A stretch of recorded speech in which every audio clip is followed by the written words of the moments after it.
Hello, everybody. This is Joshua Hatton with One Nation Under Whiskey Podcast. And I'm here to say that this is the end of season 5, my friend. This is it, Jason Johnston Yellen, my dear friend, my business partner, my most things. We have started what I like to refer to as the final season of episode 5, or the final episode of season 5, and it's the mailbag episode. I'm having a real tough time with my mouth and the English language today, as you could tell. I'm going to hazard a guess. It's because you haven't had a whiskey yet. It's because I haven't had a whiskey. However, I have just poured what you have just poured. And have you seen my glass? I did. I just saw it when you held it up to your nose there. You have your broken-hearted Jason Glencairn. I have my broken-hearted Joshua Glencairn. And they were a wonderful gift from Travis Williams. So thank you again, Travis. Yeah, thank you. Yeah, I feel like all we need to do is together say Wonder Twin powers activate. Take form of a whale, and then you have to take form of some sort of elemental object. Oh, it can't be a dragon? I thought we were taking shapes as decreed by the editorial board of the Pittsburgh Post-Gazette. Take form of a pink elephant. As soon as you went with white whale, I was like, I know who we're talking about. But I can't be a dragon? Oh, man. Yeah. So I have to say, Joshua, Yeah. these many months we have been dealing with, in your introduction, Jason Johnston Yellen, Jason 3 names, and our very dear, our very beloved James Foster has been lighting up the inbox with logical concerns about this moniker. Okay. And now Yeah. that this is the mailbag episode, Okay, I was waiting we are going to release the James Foster Kraken from the inbox purgatory. So here we are. Last episode of season 5, the 5th mailbag episode, and we are launching that episode with James Foster's Kraken. And we are. It's always the Kraken with James. So the subject here is 3 names, ? Nope, period. It's a significant subject, isn't it? Oh, uh-huh. Yep. So we don't normally throw the dates in, but I'm gonna give dates in just a moment here because for a reason. But James simply wrote, sorry, period. Jason, that's in quotation marks, that's in air quotes with a period. Johnston, air quotes with a period. Yellen, air quotes with a period. Jason 3 names, air quotes. That's 4 names. Unless you mean Jason, comma, Johnston Yellen, comma, and Jason 3 names. But then Jason Johnston Yellen would be incorrect. Oh my God. Why did you choose the one email that breaks my brain? So here's why I chose to do it this way. Okay. Because we are entering into the mailbag episode where we are going to be covered in questions. We're going to have questions dripping off of us by the end of this questions episode. on me. And so I thought this would be like mental yoga for us. This would just get us exercising the brain, warming up the brain, stretching out the brain in anticipation of a lot of questions.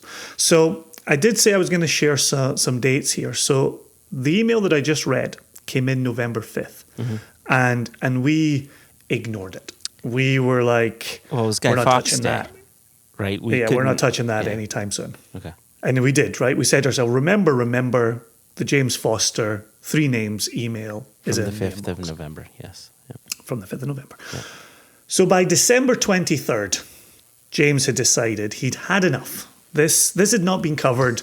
I continued to be introduced as Jason 3 Names, and he clearly has to throw his ham radio at the wall every time he hears this nonsense.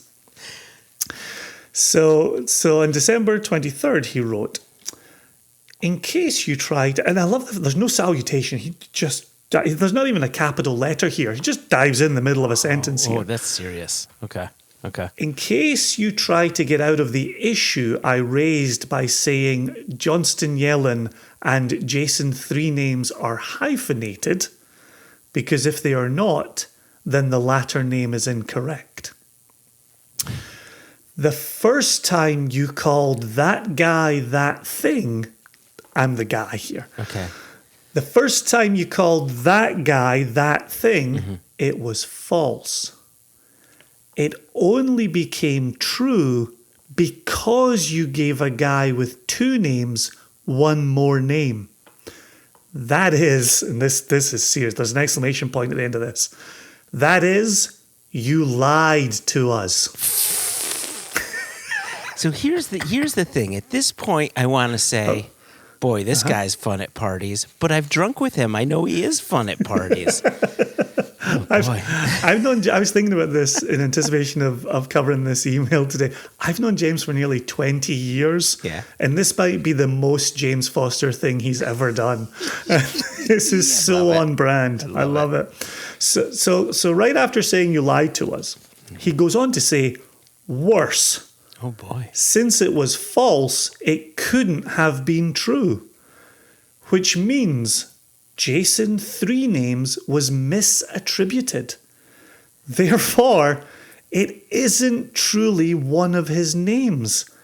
Ergo, by the reduction via hyphens hypothesis, Oh, my God. he has only 2 names. Logically yours, whatever I call you in private, James. Wow. That So there you go. That I feel not only did we get a set of emails, but we also got a lesson in pedanticism. If that's a word. It's not. It's not. But hopefully people know what I mean. That's going to lead to an email. Pedanticism. But what I like about this, and you and I in recent episodes Pedantics. have talked about Zeno's paradox, right? Yeah. And the idea that you can actually never get to a final destination because you're only ever covering increasingly smaller fractions of space-time. But what I like about it is Jason 3 Names didn't exist until Jason 3 Names was used, because Jason Johnston Yellen became the 2 names that led up to the 3 names. However, as your middle name is Morrissey, my middle name is Neil. And so we did cover Jason Neil Johnston Yellen, so where the that would Johnston be Yellen 3 is names. hyphenated. So that's the 3 names. It just to be. But then yeah. James's concern is, Go ahead. but then if you create the nickname Jason 3 Names, that's a 4th name. So I'm no longer Jason 3 Names, because I'm Jason Neil Johnston Yellen and Jason 3 Names. That's 4. I would really enjoy moving on to the next email. Here's a high and tight one for you. Okay, go Jelani Alexander Okay. asks, hey, J and J and J. I think, if I'm doing this right, all 3 of those are attributed to me now, right? Joshua Jorsey Jatton. I think that's what it was. Here it comes. High and tight. Any chance of a Springbank release from you guys in the future? Love your bottlings. Keep it up. Jelani. Wow. The anti-Foster. The anti-Foster. Yeah. Listen, it's tough, man.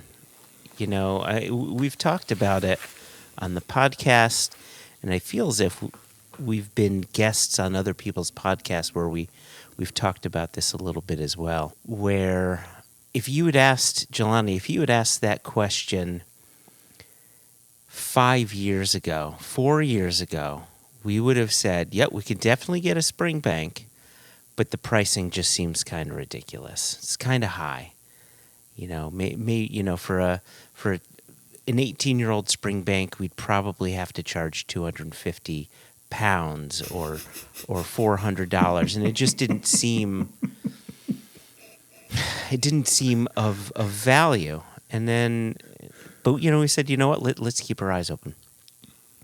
But then as time goes on, the number of spring bank casks available is reduced, and the cost associated with the spring bank cask only goes up. A really good example, and without going into too much depth, I remember a period of time, and this is probably across 3 to 4 months, Jason, where you, me, and Jess were looking at price lists, and we saw a spring bank cask for around £55,000, somewhere around there. And fast forward just a few months, and we see a similar cask, not the same cask, but a similar cask for £250,000. And that's from a broker. That's, we go to brokers to buy these casks, and they're selling casks at what we would call punter pricing or quote-unquote cask investment pricing. And the brokers don't own that cask. They're probably selling it on for a private owner, and that private owner is trying to take a chance on a much higher priced cask in the hopes that another private owner will buy it as a prestige piece or something like that. Really, really, really quick example. Someone had posted on the Facebooks just last week about a cask of 11-year-old unpeated bourbon cask Bruichladdich that was being sold for £31,000, and you get, let's call it 185 bottles. I did the math backwards, compared it to another independently bottled Bruichladdich, and to match that price on the Whiskey Exchange's website, we would have to buy that cask for £11,000. So the cask was priced £20,000 too high for a bottler to sell it competitively. And so now let's go back to that number of a £250,000 spring bank. It's just not going to happen. So we continue to look out there. We've got some contacts, people who have private casks, and maybe they'll be interested in selling it off at some point, and we always keep our eyes open for it. But I don't have the highest of hopes, Jason. Did you want to add anything to that? Yeah, we're not in a window right now that's really suggesting that a spring bank will be forthcoming. But I think the point to take away from your response is we are always looking. Our eyes are always peeled. And it is something we would love, love, love to put in Single Cask Nation livery and sing about its release from the rooftops. But that day is not now. And the fact of the matter is, we've run into situations like this before where we worked with a distillery who's willing to sell to us. And while we selected a cask, in the end we said no to it because an 18-year-old single cask would have been $350-ish or so. And at that time, we just said, and I think even to this day, I think that's too much for a single cask of 18-year-old whiskey, right? We've always aimed for that $10 per year bogey, unless it's like an Ardbeg or a Macallan or, something like this. But I think you raised the point right there where $10 a year is going the way of the dodo, right? Even that simple target is ultimately going away. And it's a question of, can you get casks that let you do it at $11 per year of maturation, $12 per year of maturation? The market is rapidly I was going to say radically, which is also true, but it is rapidly changing. And we're trying to make our way in this world, which brings us perfectly to the question you're about to read from Colin of the Plural Mayors. So the email has 3 questions on it. And I don't know if we're going to seriously answer all 3, but you'll see what I mean when we get there. So it says, are we gonna answer them one at a time, or do you want to read all 3 and then we'll go back? well, you know what? Let's answer them one at a time. Why not? Okay. Hello, J&J. Just a few questions from me for the Mailbag episode. And Colin, thanks again for reaching out. He's been really good about reaching out, really good interaction from him. So I'm very excited. Good lad. Question number 1. What would be easier and what would be harder about starting Single Cask Nation in 2022 compared to when you started? And what would you do differently if you were starting an independent bottling company today? It really does flow from what we just talked about a second ago.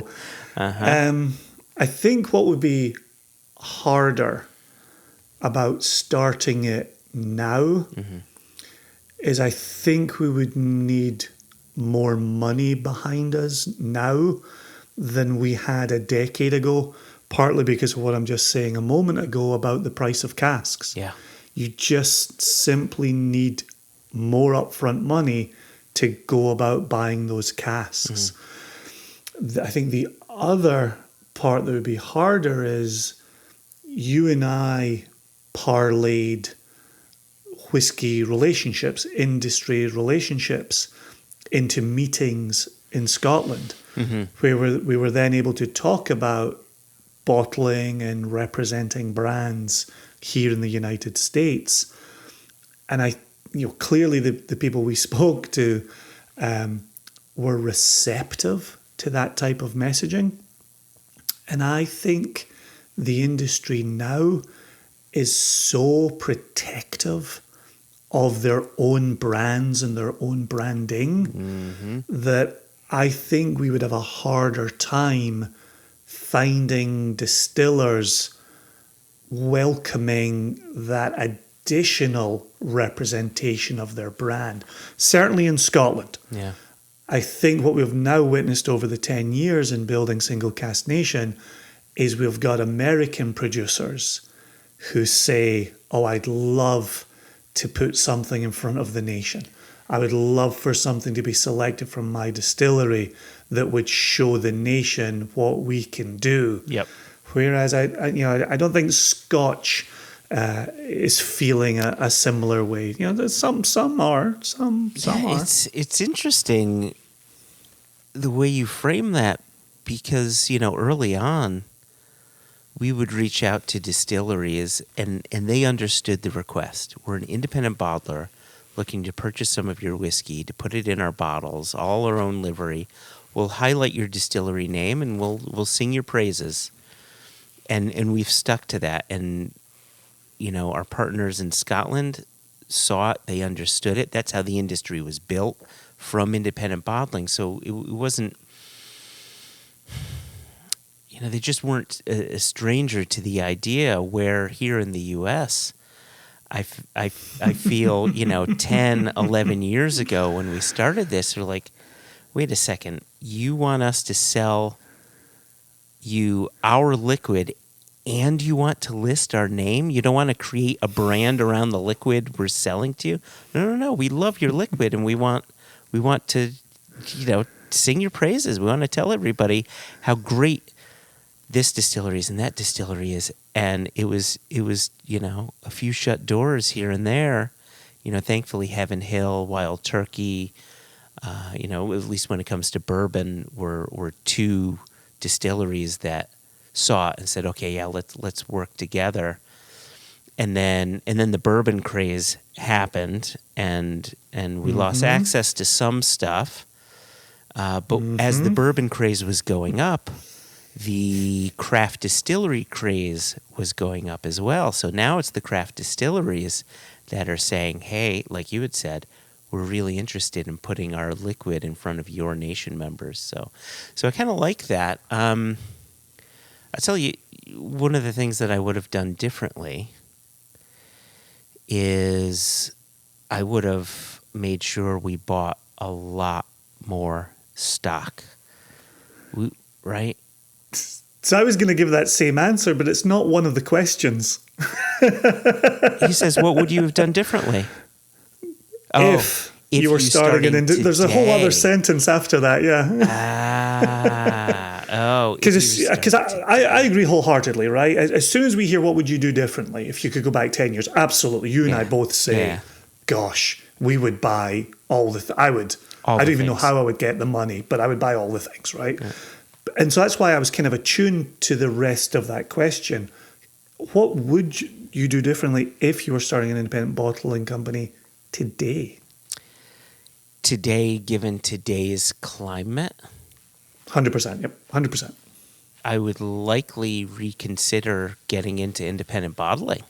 So that's also my answer. And I didn't know if that was going to be a controversial answer or not. And so partly it's, for me, it's the lay of the land. Yeah. It's the cost of casks. It's the investment market. But it's also how many independent bottlers there are. When we came together to do this, 2010 was the conversation. It was all the Scottish players who were decades old and in some cases a century plus old. Mm-hmm. And there was nobody in the US doing what we were looking to do. Yes, there was the SMWS doing their version Wild of independent bottling. For a little bit. Yeah. Right. But the way you and I conceived of this company, it was to be an independent bottler in the Douglas Lang tradition, in the Gordon and MacPhail tradition, in the Cadenheads tradition. Like, that's what we were looking to establish. Mm-hmm. And now there are so many, I don't know if I would want to throw my hat into the ring. Well, yeah. There's just far less liquid on the market. There's far less I shouldn't say well-priced, I should say fair-priced liquid on the market. Again, back to this thing that I may be belly aching throughout the entire episode. And we mentioned this in our conversation with David Stirk and Mark Watt. I've seen some Glen Talkers, 2008 Glen Talkers, that Exclusive Malts bottled a few of them. And you were able to get it onto a U.S. store shelf for $80, maybe $85. And based on the pricing that we had seen, the same casks or similar style, around the same age, first fill sherry butts, it'd be around a $300 bottle for 8-year-old Glen Talkers that no one's heard of. This is the problem that we're facing now, but we're established, so we have other lines to other stock. But to someone just getting into this game, we spent years establishing relationships and gaining new relationships and going, from word of mouth to word of mouth. It's okay to sell these guys. These guys are good. They'll, they pay their bills. They're fair, blah, blah, blah. It's not just easy access, and it's not just how much competition you have, but there's those number of years that you spend just gaining a reputation to get the access to the stock. And I just think anybody starting today would have more than an uphill battle. Yep, those reputations are absolutely key. Absolutely key. Okay. Yep. So, question... second question? Question number 2 from Colin, the pluralized mares, is, are there any whiskey podcasts or online whiskey content that you listen to regularly or follow closely? I've got my answers. Yeah, go for it. Let's hear you. I actually make it a point to avoid as many whiskey podcasts and online content as I can because, and that's not the end of my answer, because there are things that I listen to and there are sites that I frequent. But the reason I do this is I've got 2 jobs that involve whiskey. And then I have an absolutely unwavering obsession with whiskey. And if I don't find areas where I can limit the amount I obsess about whiskey, I'm just going to, I'll be like that guy in that Lefroy review video where you see his wife packing her bags and leaving the door while he's reviewing Lefroy 10 cask strength. You know, so I have to find this sort of happy medium. So I really try not to look for many podcasts. However, there are 2 that I listen to with a degree of regularity, and they are Cask Chasers. I really like those guys, Aaron and Bobby and Katie. They all do a great job. It's lighthearted. It's fun. It's a nice approach to the conversation. And then the other one is called Whiskey and the Arts, and that's by Dan Kroll of Glenmorangie. And part of the reason I like that, he's a drummer, he's a musician, and he's into punk and prog and hardcore and, you know, you name it, jazz, funk, whatever. And so is Kurt, who's his co-host. You know, they're really music nerds, and I enjoy that. I like being able to hear a conversation that isn't straight up whiskey obsession, but we're also talking about music and art and ways to communicate through those mediums. Like, I like that. It's a different approach to a whiskey conversation. So those are the podcasts that I listen to with regularity. As far as blogs go, Whiskey Fun with Serge Valentin and Whiskey Notes with Ruben, I'm there almost every day. And Sherry Notes with Ruben, I'm there almost every day. I occasionally watch the Scotch Test Dummies. I like those guys. We had our chat with them a few years back, and so every once in a while I pop in and check out some of their stuff. But I'm not a YouTube guy, so it's you know, I have to purposely be seeking that out because I'm not actively on YouTube. So those are my things. What about you, Jason? Yeah, I'm right there with you. The Whiskey Fun is one that I dip a toe in. Ruben's Whiskey Notes is probably the one I go to the most.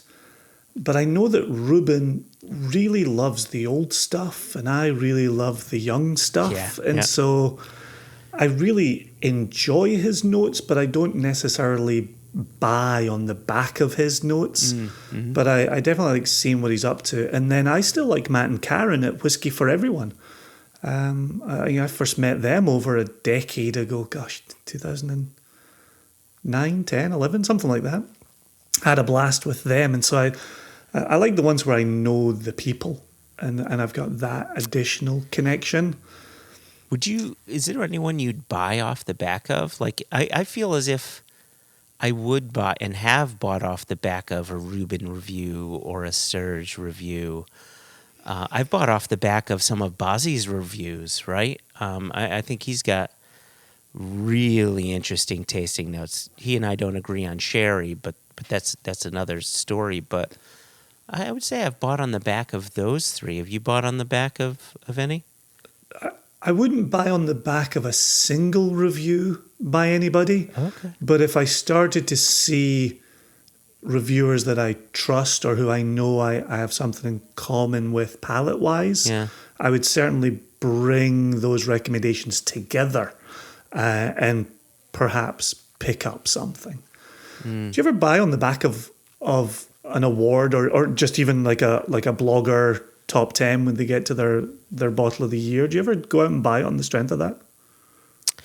I would say that a top 10 or an award may help pique my interest, but I don't know if I've ever gone out and I've never gone out on the back of an award. It's always piqued my interest, but kind of like you had said, you're just trusting someone else's palate, and it may be good or it may not. I think it'll play a factor, but I've never simply bought off. Oh, these guys won a double gold. Boom, I've got to get that. I know people do that, and I'm not gonna knock them for doing that. Some people need that like confirmation that, hey, other people think that this is good. Maybe I'll give it a go. Especially if you're learning about whiskey or just learning about that distillery. It's nice to have an entry point into that distillery so I can appreciate that. Right. Yeah. Yeah, I think the episode we did where we each listed 5 whiskies that we thought you should put on a shelf, and they were all super affordable offerings. Mm-hmm. I think that served that purpose of, hey, if you're looking to get into this, you want to immediately put 5 or 7 or 10 things on a shelf. Here's where we think you could spend your money quite well. But it's not a be-all, end-all, and hopefully we echoed some things that other people had heard. So there you go. Yeah, podcasts, all my podcasts have fallen by the wayside without any travel, and so I have nothing. I'm behind on literally everything, and like you, we're so deep in whiskey all the time that I like listening to comedies or interviews or things that get me away from whiskey for a wee break. Okay, third and final question from the plural mayors. This one may be the most difficult question to answer, Jason. What was your favorite avocado spirit of 2021? There can be only one. Abacati. So for the listeners that don't recall or need a reminder, our friend Colin was kind enough to gift us a bottle of this avocado spirit called Abacati, which is an avocado spirit made in Germany in the Brazilian tradition. And I kept dropping the ball and getting Jason a sample of it. But I did bring the bottle with me down to PA to drink with Jason and with our friends at the Water of Life film crew. So that was good. I still love that. This summer I'm going to be making some cocktails with that. See what happens. I appreciate Colin sharing that with us. That was a ton of fun. Cheers, man. There we go. Is that him? He's out of there on that email? That's it. Yeah, 3 questions. Done and dusted. How does he sign it? Oh, he signs it Slanja, plural. I love that. Oh, I'm so glad you reminded me to look at that. I remember now laughing out loud reading that. Oh, too good. So from down there to up here, we're going to bring this back to New York City with Pinchas Chain. Ah, Pinchas. Which Pinchas. So and he opens this really terrifically. Dear J, J, J, and E, J. Large E, small j. We've been grappling with Elijah's name, and I've been calling him Ja since he joined the company. Just, Elijah often gets shortened to Eli, but you can also shorten it to Ja. Yeah, Ja Rule. And that's pretty common. Right? But I think calling him EJ makes good sense. Yes, right? EJ. Take advantage of the Elijah, the Eli, and the Ja. All right, everybody who's listening, when you see Elijah on the road, please start referring to him as EJ. Perfect. EJ. Love it. So this one is also pretty short and sweet here. What does the whiskey community, and he includes both the non and the E varieties there, what does the whiskey community, both from distilleries, independent bottlers, blenders, quote unquote, like Barrel, as in the people we might know as Barrel Bourbon, how do all those communities feel about finishings for bourbon? I thought it was great until I saw this YouTube video that my friend sent me. It seems like a big scam. And then he sends the YouTube link in preparing for today's episode. We have not watched that YouTube video. But I think it speaks to YouTube, right? Which is, I thought it was great. And then my mind was changed by something a friend sent me. Like, Someone said something on YouTube, and you need to pay attention to it because they've done the research. But it's funny, actually, we talk about Ruben, and I actually just saw Ruben mentioning this on Twitter just today, and I think this is what Pinchas might be alluding to here, but there's a sense that we only finish whiskey that's garbage, right? Because if it was good, why would you need to finish it? And I think that's starting to take a little bit of a foothold, and I don't think it's necessarily true, but I think it's part of the rising tide of finishing equals bad. We also had it where back in the day at Bruichladdich, where when they purchased the distillery, they also purchased a ton of stock, and then they became, the place you went for aced whiskey. Additional cask enhancement. Yeah, ACE. Yep. And so acing became a thing instead of finishing. And to me, it's a bit like STR becoming a thing when we already had DCHAR, RECHAR, but that's a conversation for another day. So I know that finishing can have a little bit of a poor reputation, but what do you think about Pinchas's question here? What does the community feel about finishing bourbon?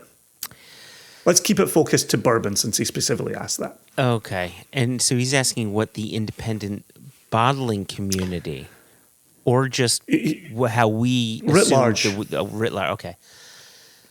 I'm guessing he's saying the drinkers, the distillers, the independent bottlers, the blenders like Barrel. Like, what's the general consensus around finishing bourbon?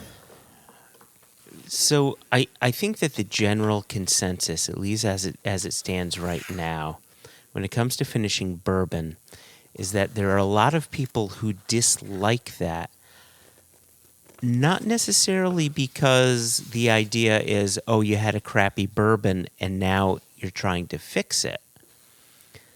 I think it's pretty fair to say that it's really hard to make a truly crappy bourbon.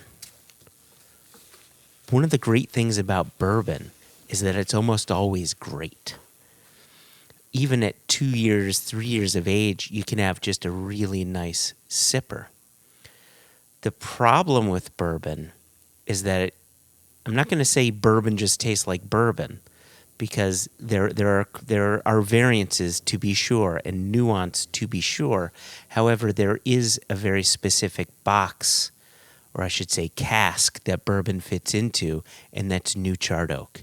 And you can't really build flavors outside of that. You can try to get interesting with grains. You can try to get interesting with yeast, but you can never do with grains and yeast what you can do with a sherry cask or a port cask or a mezcal cask or something like this. And so I think those that say, don't finish my bourbon, I don't think it's coming from a place of you're trying to fix something that's a bit broken. It's coming from a place of don't mess up my traditional product. Meanwhile, some of the bottlers are saying, how do we differentiate ourselves from everybody else who's putting out a bourbon?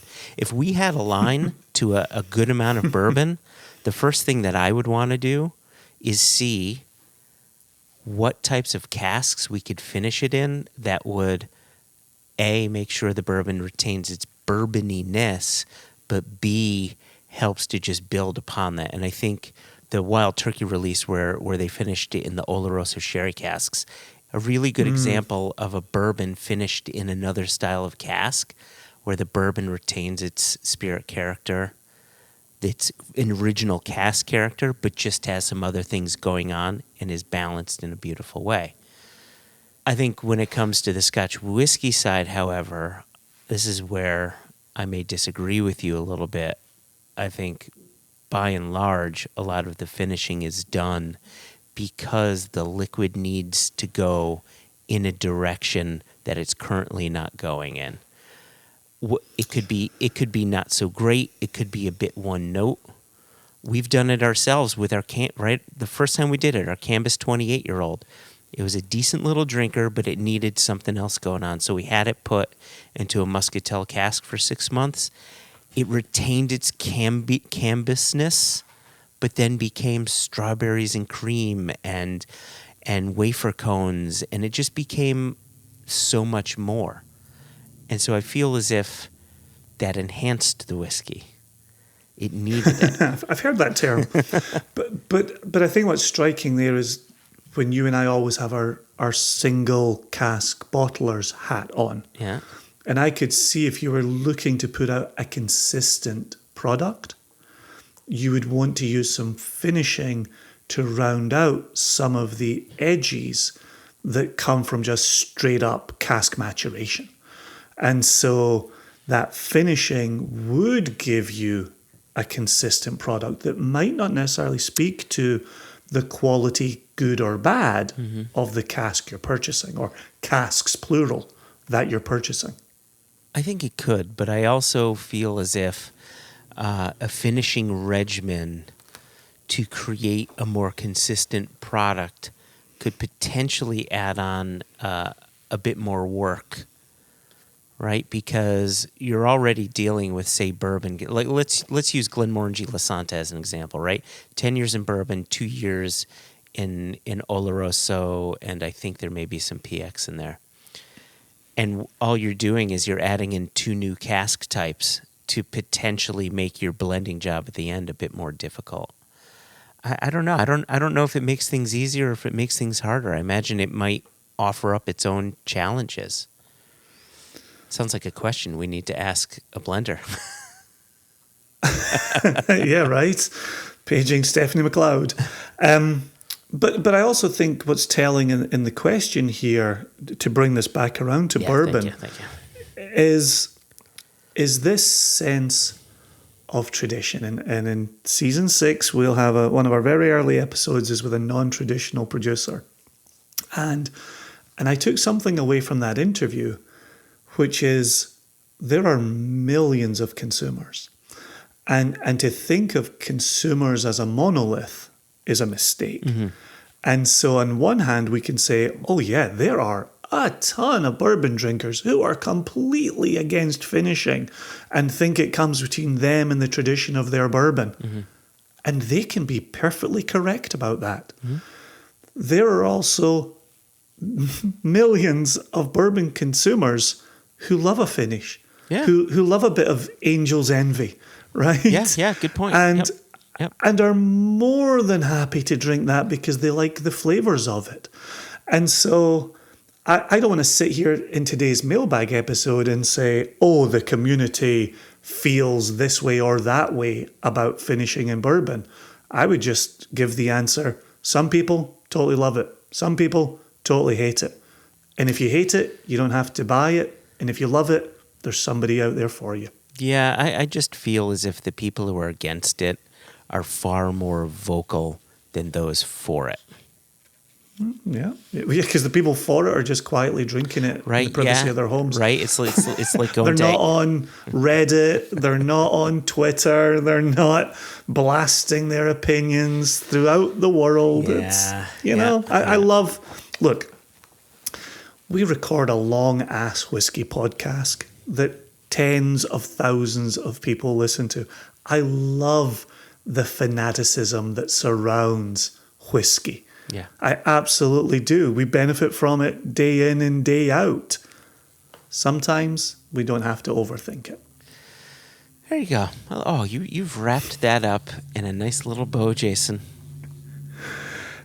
I did it because I wanted to impress Tim Gullicksrud, who is such a sensible character and somebody that we always enjoy hearing from. Mm-hmm. And given that he is the next email, I wanted to set the stage for him as best as I possibly could. Well, perfect. I just like that I get to read this one. So, you know what I like about Tim Gullicksrud? I mean, I need a few hands to count, the number of things that I like about Tim Gullicksrud. But the fact that with this email, he greets us with greetings. Isn't that nice? You don't hear that much. Greetings. Hope next time I hope he puts and salutations, but that's another story. Anyway, greetings. I've been told you're looking for questions to include in the mailbag episode.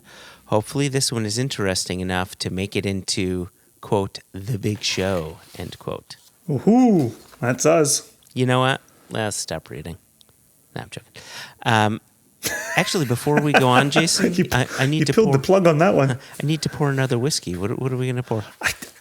So while we're giving an answer to that last question, I was thinking, we never actually announced what was in our glasses. We described our glasses. Yeah. We thank Travis for gifting us the glassware. We never said what was in the glass. And then, because I did the same as you, I finished it. I looked at what I was going to pour next, and I thought, oh, we're missing a little part of the story here. So do you want to tell them? Yeah, tell our dear listeners? We started off with what we thought was likely the best opening dram, and that was the Single Cask Nation Wolf Island. Just great opener, easy, all-rounder. Really, really nice thing to awaken your palate and get it ready for the next big thing. I just don't know what that next big thing is, Jason. Should we do the Oishi and Muscatel? Let's do the Oishi and Muscatel. So this is That's not the right one. Speaking of finishing, this one spent 4 years in a sherry hogshead, and then was transferred into a Muscatel. It just says cask. I don't remember if it was a hogshead or a barrique, but then it was put into a Muscatel cask for another 2 years. So here we go, and it's a cheeky little ABV of 40.5. So. Glug, glug, glug, yeah. glug, glug. Natural cask strength. So, 40.5. So Tim continues, when selecting your casks, how do you account for the change in whiskey over time as the bottle is open?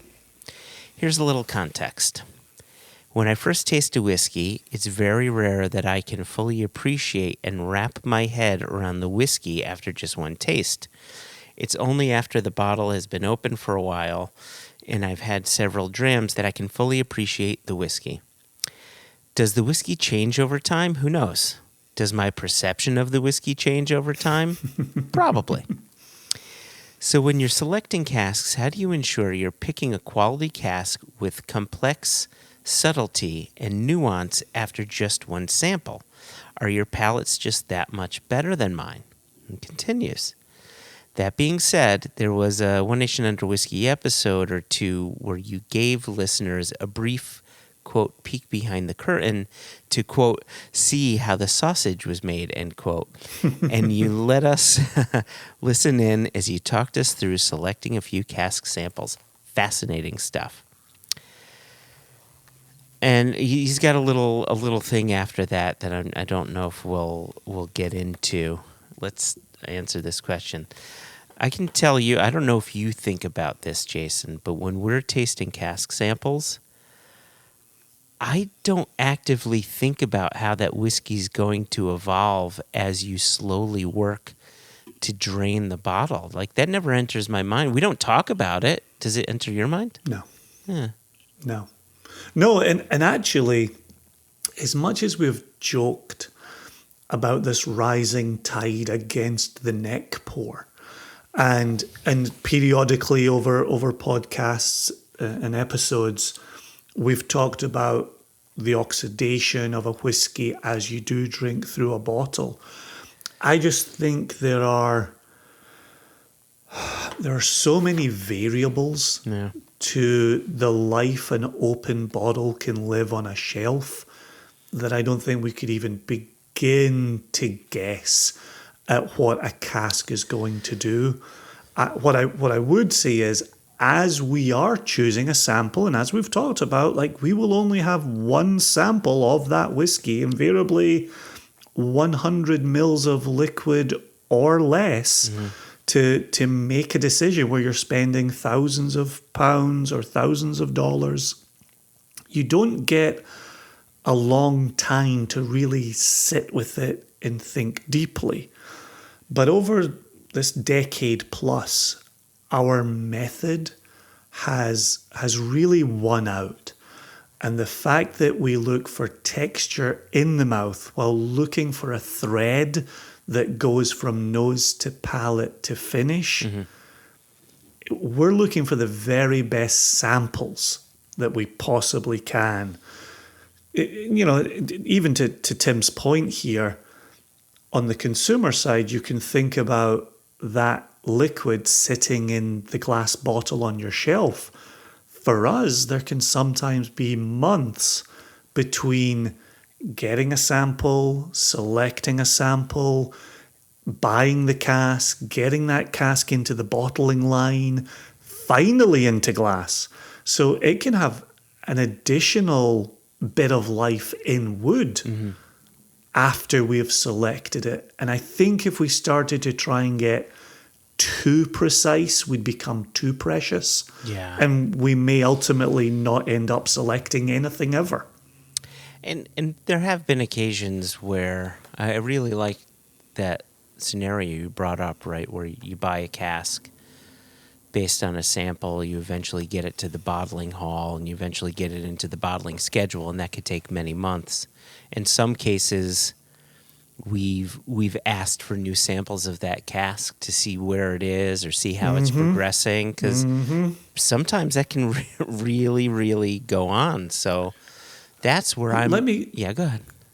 Can I add to that? Yeah. Where look at the dram we just finished, the Wolf Island.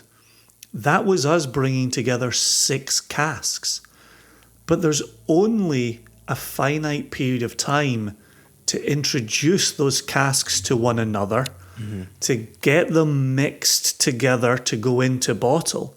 But my guess is if you open up, I know what you're going to say in response to this, if you open up that Wolf Island in 30 years' time, those molecules will have married in such a way that will be a different single malt in that bottle in 2052 than it is in 2022. And what do we keep talking about, right? 1970s Johnny Red up against contemporary Johnny Red, right? They're completely different beasts. 2 different animals. And partly it was distillation, it was casks, it was, the passage of time, but there's no control for any of that. And so while I agree with what Tim's saying here, there's no control. You can't put something next to it and say, here's 2 identical whiskies from the same cask that have lived the same life. How do they taste? Yeah, I do wonder, because we pay so close attention to texture, if that helps the liquid in some way withstand the test of time to maybe change a bit less. But if I'm being honest, I really like watching the evolution of a whiskey in a bottle while I slowly drain it over the course of 2 years. It takes me a lot. I've got a lot of bottles, and it takes me a long time to finish these bottles. And I like seeing the changes. And to Tim's point here, is it the whiskey changing? Maybe. Is it my palate changing? Probably. Could it be both? Right. Right. But that's what I mean by that. There's no control. Yeah. Yep. Right. Yeah. There's no control to put next to that experience. The experience is the only thing. It's a great question. I love this question. And there have been some whiskeys that I think have improved through time in the glass. I mentioned it last season when we had our first or second interview with Dr. Bill Lumsden, where I had gotten a bottle of cake, and I was so scared that he was going to ask if we liked cake, because I would have just been honest and said, yeah, I don't really like it. But then I waited. As long as he didn't ambush us with cake. Cake in the face.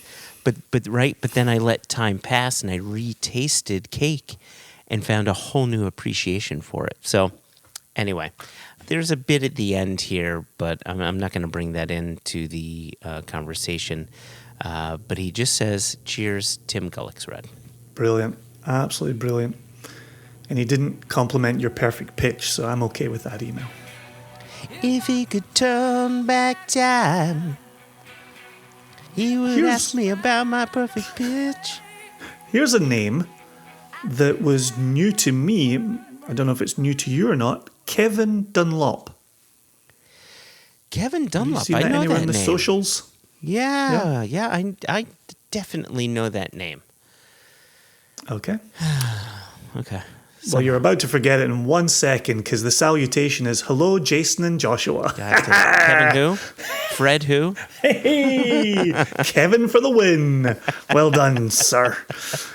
So here's a little something I noticed as our emails were coming in for this episode.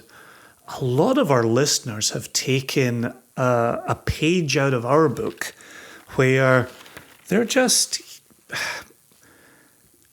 They've got something to say and they're going to take their damn time saying it. And I love that. I absolutely love that. So here we go. You'll hear my point in just a second. This is from Kevin. Fred McIntosh.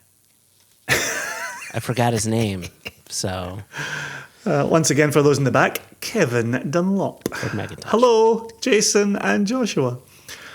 I was going to send you an email asking how often you would travel pre-COVID. I only started listening at the start of COVID after hearing you on a different podcast and thinking, I will like these too. Huh. Then I saw Joshua would be in Chicago, but clearly I was too slow and it was sold out. It happens. It happens, Kevin. Yeah. Hopefully I can pay more attention in the future and be able to meet you both at an event. This is a two-parter. Quick personal question and then 2 for the mailbag. Okay.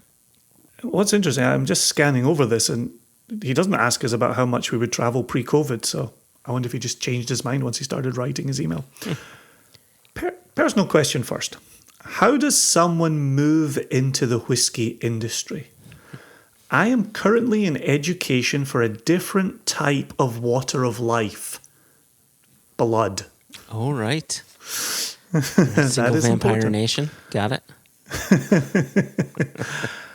As I am getting older, though, I am wishing I was able to make my hobby something else. I have no idea where to even start.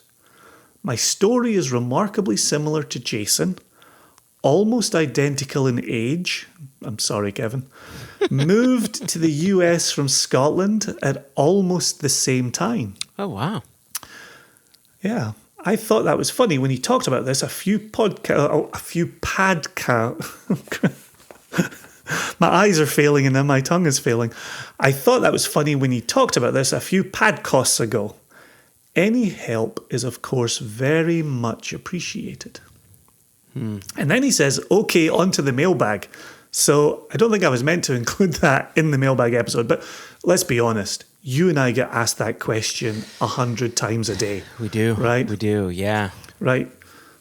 So, and partly we've lived that life, which I think is what brings people to the doorstep. I think we're also hugely successful. Just for the record, we were both rolling our eyes at one another during that statement. For the record, my eyes hit my brain. I almost had a stroke. Isn't it pretty to think so? I think it depends on what level within the whiskey industry you want to be in. I'll give you a good example. So early on, before we even started the company, and we just had our blogs. Should I mention a name? Yeah, I'll mention a name. I'd met up with Sam Simmons, and actually, this was around the time that you had come up to where I live, because we were doing a tasting at my synagogue where Sammy Simmons was doing the Balvenie, right? He was the global ambassador for the Balvenie at the time. And was that October 2011? I think so. Yeah. Yep. Was it a Scotch in the Sukkah event, but we didn't have the Sukkah up? It was something around that time, but yeah. And And we had stopped into a store, and, while we're driving together, I'm talking to him how interested I am to get into the industry, how much of an inspiration he was, having come from blogging and then, became Balveni's global ambassador and this, that, and the other thing. And I was really interested in being an ambassador at the time.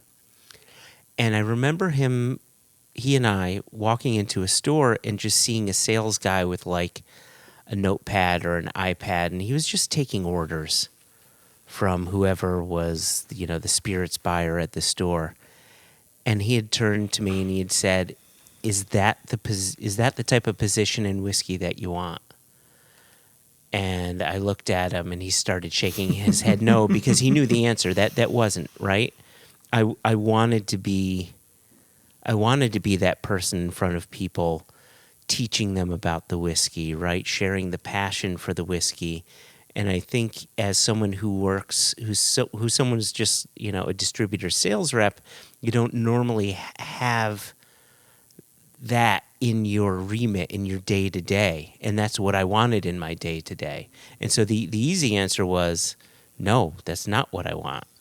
So I guess for Kevin, it really depends on what you want. Are you interested in brand ambassadorial stuff and in leading tastings or doing events and things like that? If that's the case, you can always go to events and just offer your services.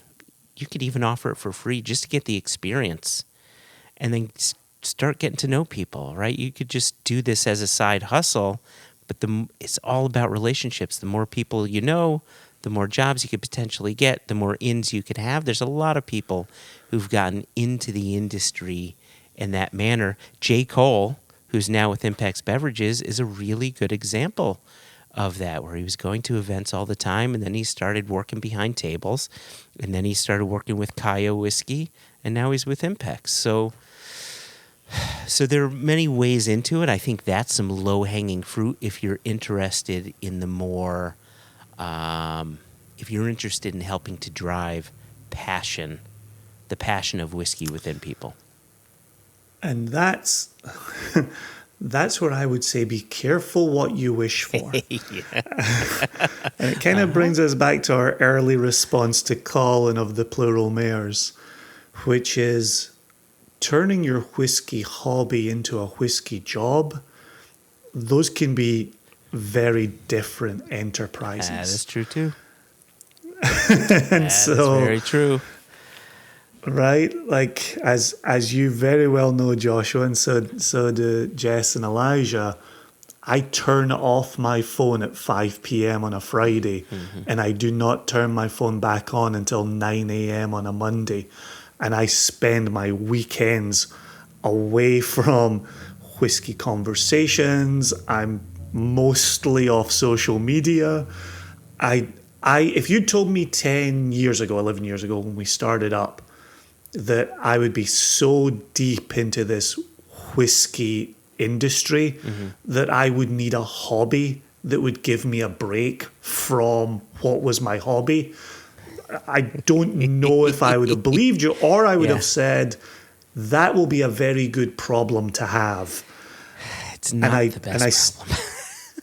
And I stand before you today knowing that I try to get away from my whiskey hobby when the weekend hits.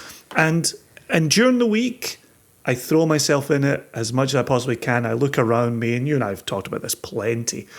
We've got samples on top of samples, behind samples, underneath samples. It's insane how much whiskey we have access to. That is literally a dream come true. But it also needs parameters. And so putting those parameters on it have become necessary. I just want to add onto this. There's another threat to your passion for whiskey. So I think you've done the right thing for you, where you're protecting yourself and you're ensuring that you're able to step away from it. I don't have that same discipline, right? For lack of a better term. We could even a host of words there. Discipline, okay. But one thing that I fight, and this is a discipline that I have, one thing that I've started fighting now that I am, fully within the industry, with 2 jobs within the industry, is I fight thinking about whiskey as a SKU, right? A new product, an item number. A mark, right? It's just so easy to do that because then all of the beauty, all of the glory, all of the mystique, all of the romance is gone. It's just a thing to sell. And that can be a very difficult thing for a person to fight, especially if you're like me, where I've got a very salesman-y kind of hat on when I need to have it. And so it's I have to continuously fight to work with passion and not with part numbers. No, 100%. And that's partly the thing for me is over the course of a week, it's so much spreadsheets. It's so much national logistics and global logistics. Yeah. And I know we've talked about this in a previous episode, but it's the meme that was doing the rounds. Just thinking what my friends think I do as either an independent bottler or a brand ambassador or whatever you are in the whiskey industry. What my friends think I do, what my spouse thinks I do, what my parents think I do, what I really do. And what I really do is spreadsheets day in and day out. It's, The other thing I was just going to add on there is a little bit of I loved yours. Ask yourself what you want to do specifically, where you want to be. I would also say, given what he's saying there, he's a similar age to me. He came to the US at a similar time as me. In most rooms that I walk into in the US, I'm the only Scotsman. Gives me an edge, gives me a leg up. What I would say to Kevin is, and it's clearly the time of year that we're in, but I would think about performance, Burns suppers, connect whiskey to delivering Burns's poems, and you've got a leg up on those around you. You're doing something that a lot of the people that you're in the room with can't do, and then coming out of that, pouring it. Celtic festivals with your kilt on. We do have an email later on from somebody who's poured it at a Celtic festival. And so look for the difference maker. It fits perfectly with the conversation you and I had about starting an independent bottler. In 2011, there was something we could do that wasn't being done. In 2022, there's a lot more happening that is what you and I were doing when we were, a little rarer. And so as a Scotsman in America, if you're in the Chicago area, what can you bring to the table that's just a you thing? Very nice. Look at you. Do you charge by the hour or? This is me trying to be more positive in 2022. It's so easy to give all the negative answers. So easy. So he says, okay, onto the mailbag. He's got 2 questions. I'm going to do what we sometimes do is I'm going to take one of his questions and I'm going to bring it into the introduction of season 6, episode 2. Give us a chance to have a wee chat about it. Oh, all okay. right? Yep, that's cool. Okay, so answer half now, answer the other half, season 6, episode 2. Got it. Right. And they're 2 distinctly different questions. So the one that we can answer now is again a little bit of fun. So Kevin says, you can get a single barrel for single cask nation from any distillery in Scotland, in the US, and across the rest of the world. What are your dream picks, one from each of those 3 quote-unquote regions? And then while you're thinking, he says, thanks again for the podcast.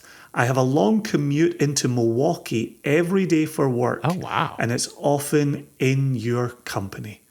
Kevin Dunlop. Cheers, Kevin. I've done that Chicago to Milwaukee hike a few times. It's not terrible. I think an hour and a half, if I remember correctly. So just enough time to listen to half an episode on the way up and half an episode on the way down. So Scotland, the U.S. Yeah, so let's do Scotland. Let's just do Scotland, and let's try to go for. We've got so many questions to get through. So Scotland, one cask. Who's it from? I've got mine. Okay, I have mine as well. Oh crap! He didn't specify whether it. Are we to assume this is of a distillery that's still in the works, or can it be historical? Because he didn't set the rule, how do you want to set the rule? He says dream picks. He says dream. So in a dream, just pick whatever makes you happiest, Joshua. However, I'm only letting you have one. No runners up. You're getting one. Okay. Gosh. Taking a firm hand to you. Okay, well, because the sky's the limit, I'm not going to choose the long row because we do live in a world where that could potentially happen. I've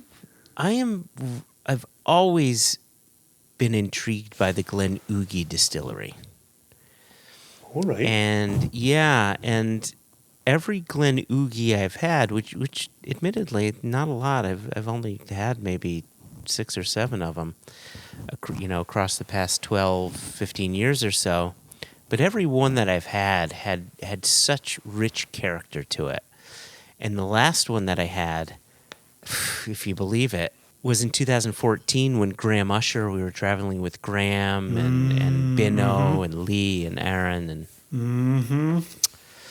And he had bought a bottle of Glenougie, now demolished distillery, and so I think oddly it would be them. I often cast an eye back to Glenougie, so oddly enough, I would bottle a Glenougie somewhere in the teens, preferably first fill bourbon. There's an austere quality to their spirit that I've just really appreciated.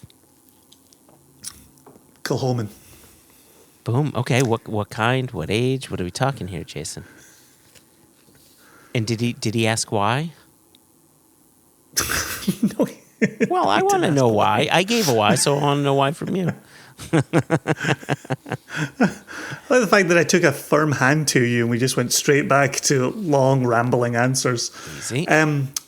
Kilchoman, it's what we talk about with Jared Card. It's what we talk with Elijah, Jess, Travis Williams. Young, 4 years old, first fill bourbon. Boom. Done. A redo of how we launched the company. Oh, I like that. Okay. Speaking of which, go. I'm gonna pour a Kilchoman right now. All right, I'm still drinking the Oishi. Slacker. Come on, drink that shit. we got some Kilchoman. Well, what's your U.S. answer? Good. My U.S. answer, I would really, really, really like to bottle a wild turkey that is of the caliber of Cheesy Gold Foil wild turkey. I know a lot of people would say, "What? Why aren't you saying Stitzelweller? Why aren't you?" Stitzelweller made fantastic liquid.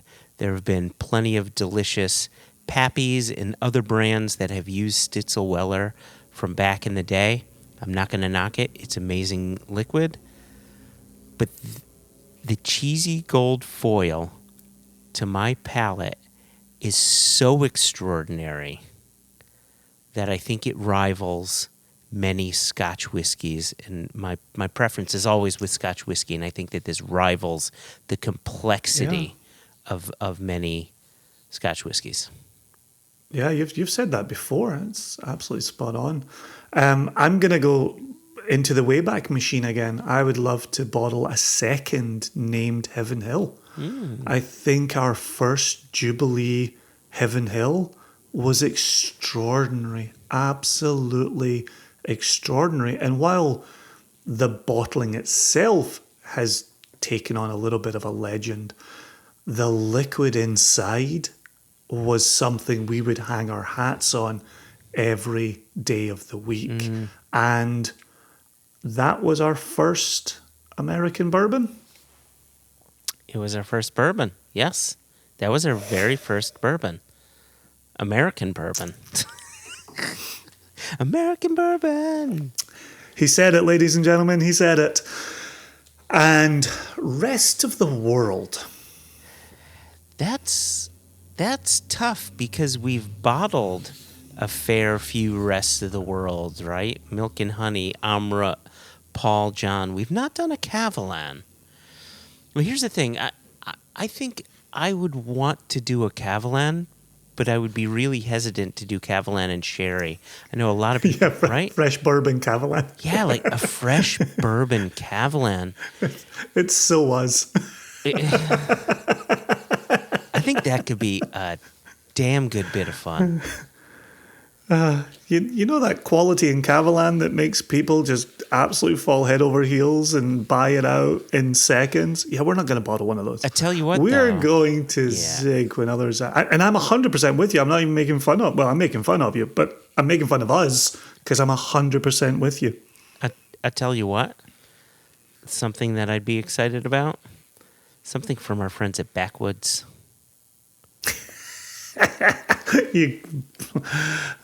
Well, mazel on taking my answer, so well done. I'll let you say it then. I'll let you say it. Go ahead.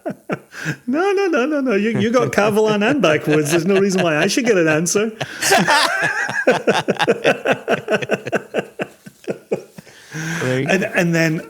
And let me just continue my own little thread in this answer. I'm counting down the days and the minutes until we get another Amrut. The difference with the Amrut is they've at least said, give us some time, where Kilchoman and Heaven Hill have stopped answering the phone. But Amrut at least is still on the radar. So I count down the days till that. I'm really excited for that. Same. Yep. Excellent. Well, thanks to Kevin for writing in with that. Lovely to make your acquaintance over the mailbag. Joshua, you've got Mike Medlin in Woodland, California. I do. And he brings up a distillery close to our hearts. Well, I love the subject, and it's just, what the long dash just happened. I'm guessing in the long dash, he might have meant the word heck.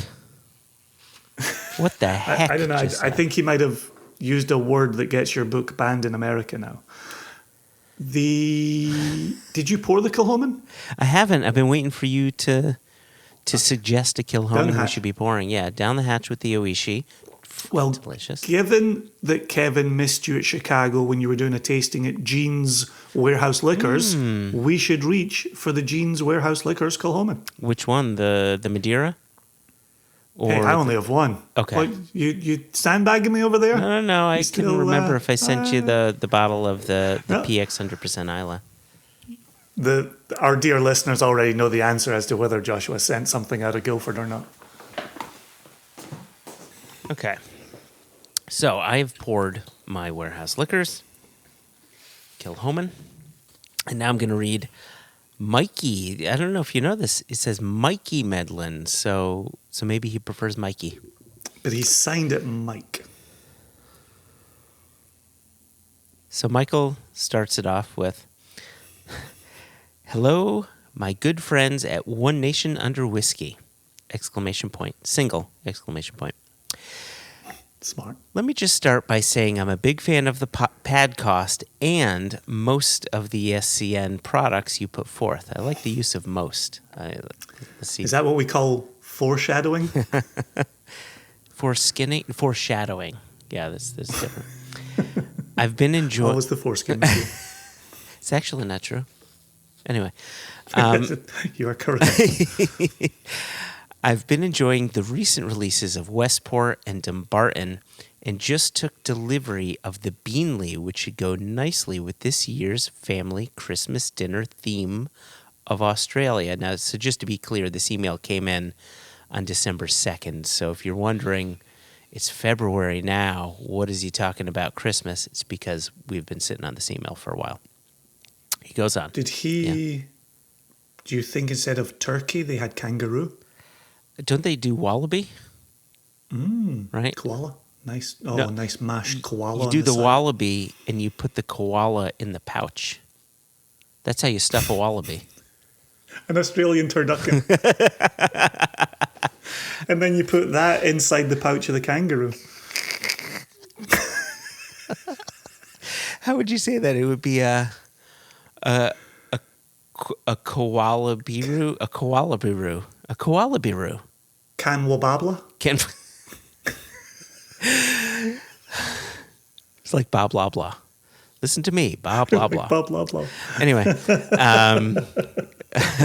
fans of Arrested Development are loving that one. Anyway, he goes on. I'm also a big fan of the Kregelke distillery, though I must admit my selection of bottles has been limited to the 13-year, 17-year, and the Distiller's Art 21-year. I haven't had the wonderful selections, all. Yeah, I haven't had the Distiller's Art one, but the 13 and 17 are crackers. So when I heard that SCN had done a bottling of Kregelke, I fired up the old computer, found a bottle, and purchased it. Just my luck, it had a 10-year age statement, which should go well with my 10-year marriage anniversary this New Year's Eve. Hey, happy anniversary. I hope you stayed married. Happy anniversary. I hope you stayed married after opening this bottle. We'll see. Mostly still married. That's why I said most. I've been sitting on this bottle for a couple of months now, which sounds painful, but hopefully we're able to get up. And I opened it today to pour some samples as I swap with friends for other 10-year-old whiskeys to enjoy with my wife on our anniversary. I could not resist the chance to pour a small nip for myself in the process. So here's where it gets tricky. He says, now I've heard you mention in your podcast of baby vomit, but dear Lord baby Jesus, I was hit with full-on man vomit as the spirit reached the back of my palate. I guess it was foreshadowing. I don't know. Maybe this was, maybe this is the, quote, dark and pungent with earthy smoke, end quote, notes on the label. Am I tasting this right? It just wasn't what I was expecting following other Kregelkes that I've enjoyed. At any rate, love the show, love most of your whiskey, congrats on 10 years of business, and keep up the good work. Mike Medlin, Woodland, California. Yeah. Different things happen to different people. Well, there is an answer to this. Do you want me to take the lead on this, or would you like to take the lead? It was bottled by Big Bile. This episode is brought to you by Big Bile. So we asked this question of Stephanie McLeod when we had her on the podcast because we said there was this interesting evolution that we saw Kregelke go through. Now, Kregelke is completely unpeated spirit. But for some reason, and I think part of that reason is their use of worm tubs and their aim to have a more sulfury spirit that would then age into other things.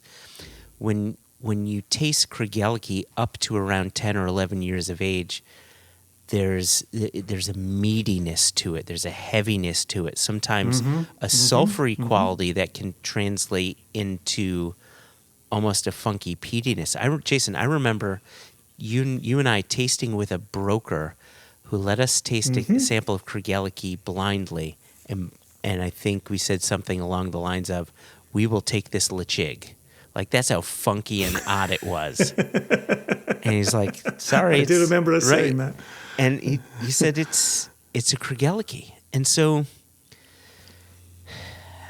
the question to us was, do we like the style? Well, we love Lechig. We love Croft and Gaia. These are two really funky, meaty, heavy, slightly sulfury styles of whiskey. I think, Mike, if you go back to this Kregelke 10-year-old, assuming / hoping you didn't toss it all down the drain. You came at it from the standpoint of a Lechig, if you've had Lechig before, or some sort of a funky, peaty, earthy whiskey. You might accept it a bit better and learn to love it. Because I think what's happening is you went into it with the context of Krgeliki 1317 and Distiller's Art 21, which are fruity, malt-driven, rich, and malt-driven. Very malt-driven. And they're going to be different animals because Krgeliki becomes a different spirit.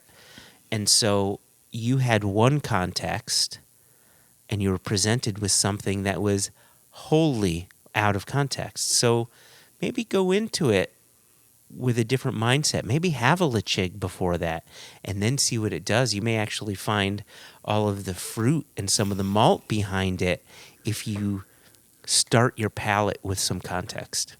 Well, and that's where, again, on that episode with Stephanie McLeod, I'd mentioned the 8-year-old Krgeliki that Moscow Jim had introduced me to that was all strawberries and cream. Yeah. And I'm asking Stephanie, where are these strawberries coming from? And she'd said even that can come from the worm tub, that real bright red fruitiness. So I really like your answer there about the context of that and knowing the 13 and the 17 being very different from our 10. The thing that I keep returning to here, though, is this man vomit, because I agree with you, right? Sulfury, people talk about farts or rotten eggs. Meaty clearly comes up when talking about the worm tub. Oh, that actually reminds me, I don't think we have it in front of us today. James Foster sent us an email that simply said worm tub episode. Like that was it. That was as the kids say, that was the email. Worm tub episode. So I get those notes, but to get to this man vomit, and I'm thinking bile, I'm thinking sour, maybe milk that's gone off in a fridge.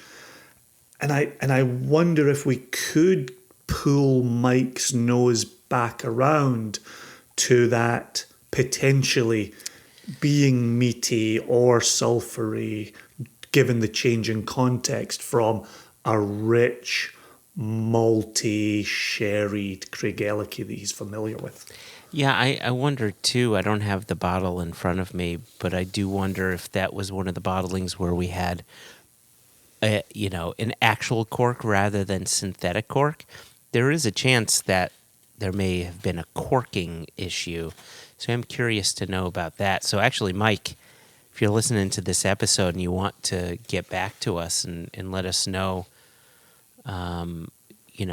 hopefully you do this, right? You put the Krgeliki into context. We'd really love to hear your thoughts if you take some of this advice and see if that changes things and see if it's improved. And hopefully it has, because, we always bottle under the assumption that the people who are buying our whiskeys buy our whiskeys because they enjoy our palate.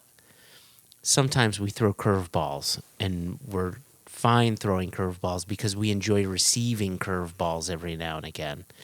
And maybe this curveball wasn't for you, but maybe you can find it was for you if you try this out. So we'd love to hear back from you if you give it a go. But just hearing this question, hearing some, I wouldn't call it constructive criticism, but just like, what's going on here. I love people asking us slightly more difficult questions and being really nice about asking them. So cheers, Mike. Yeah.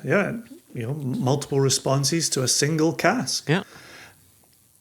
Speaking of single casks. All right. I know it's in our name, but this has nothing really to do with our business. A couple of very well-known Nation members, Ben Homan and Ari Cohen, wrote in on very similar topics. And so I'm actually going to cover both emails here, and then we can give a response to the topic. You're a smart man. So thank you. So Ari writes, J&J, as always, thank you for your podcast, and that's all in capital letters, as well as the whiskey and other great stuff you do to make the industry so much fun for us. Cheers, Ari, very kind. A few comments. A little over a year ago, I decided I would start doing barrel/cask picks and run them through the various whiskey groups I run or belong to. Going in, as I always have with my expenditures in the alcohol game, was not to lose money. And thankfully, I can say that I have yet to lose money. And now being on the other side, I can see I will never get rich either. So, mazel. But the point of this, in just the year I have started doing this, I have seen an explosion, and that's in all capitals, of barrel picks and offers from distilleries to make barrel purchases.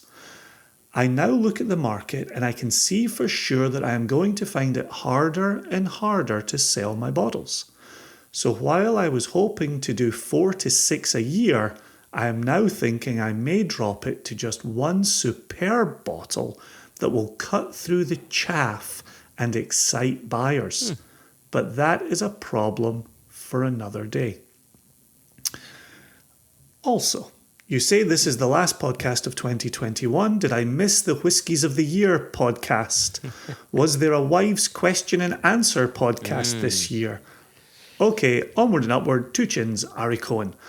Very quickly, there was not a wives Q&A podcast. That was wonderful when we did it, but boy, was that exhausting. And I'm still recovering. And then did I miss the Whiskies of the Year? Nope, that came in. He emailed us December 22nd. We dropped the Whiskies of the Year episode December 29th. Ah, there we go. Okay, so if memory serves. Yeah. And now here we are with the mailbag, February 9, closing out season 5. Yep. So that's all the housekeeping there. So I thought that was a very good email from Ari. I really appreciated that. So on the back of Ari's email, Ben Homan writes, "Hello J3 and E," who we now know is EJ. "After reading an op-ed article, which I included so you can read at your leisure, I was curious on your thoughts on this subject. Are bourbon store picks special anymore? Every store seems to have one nowadays. It's a great way to be able to have your name on something, but there can't, all capitals, be that many barrels out there that are knock your socks off special, that every liquor store you walk into has one. Do you feel that, as the article words it, the picks have quote-unquote jumped the shark? Cheers." And if, just for listeners, if you want to follow up with that, you can go to gobourbon.com and op-ed have private barrel picks jumped the shark will get you the article that Ben is referring to. So aren't those two lovely emails? Two really great emails. And I've thought about that a little bit. I would argue that they may be right. And it's simply due to the fact that what I said earlier, right? Like, I think one of the great things about bourbon is it's always so damn good. And it's always consistent because it's always matured in a new charred oak cask. Yep, absolutely. Right? So I thought that was a good point when you raised it earlier. So your chances of having an off cask, I think, are going to be limited when compared to another whiskey producers that might use some used casks, ex wine or reused bourbon casks or something like that.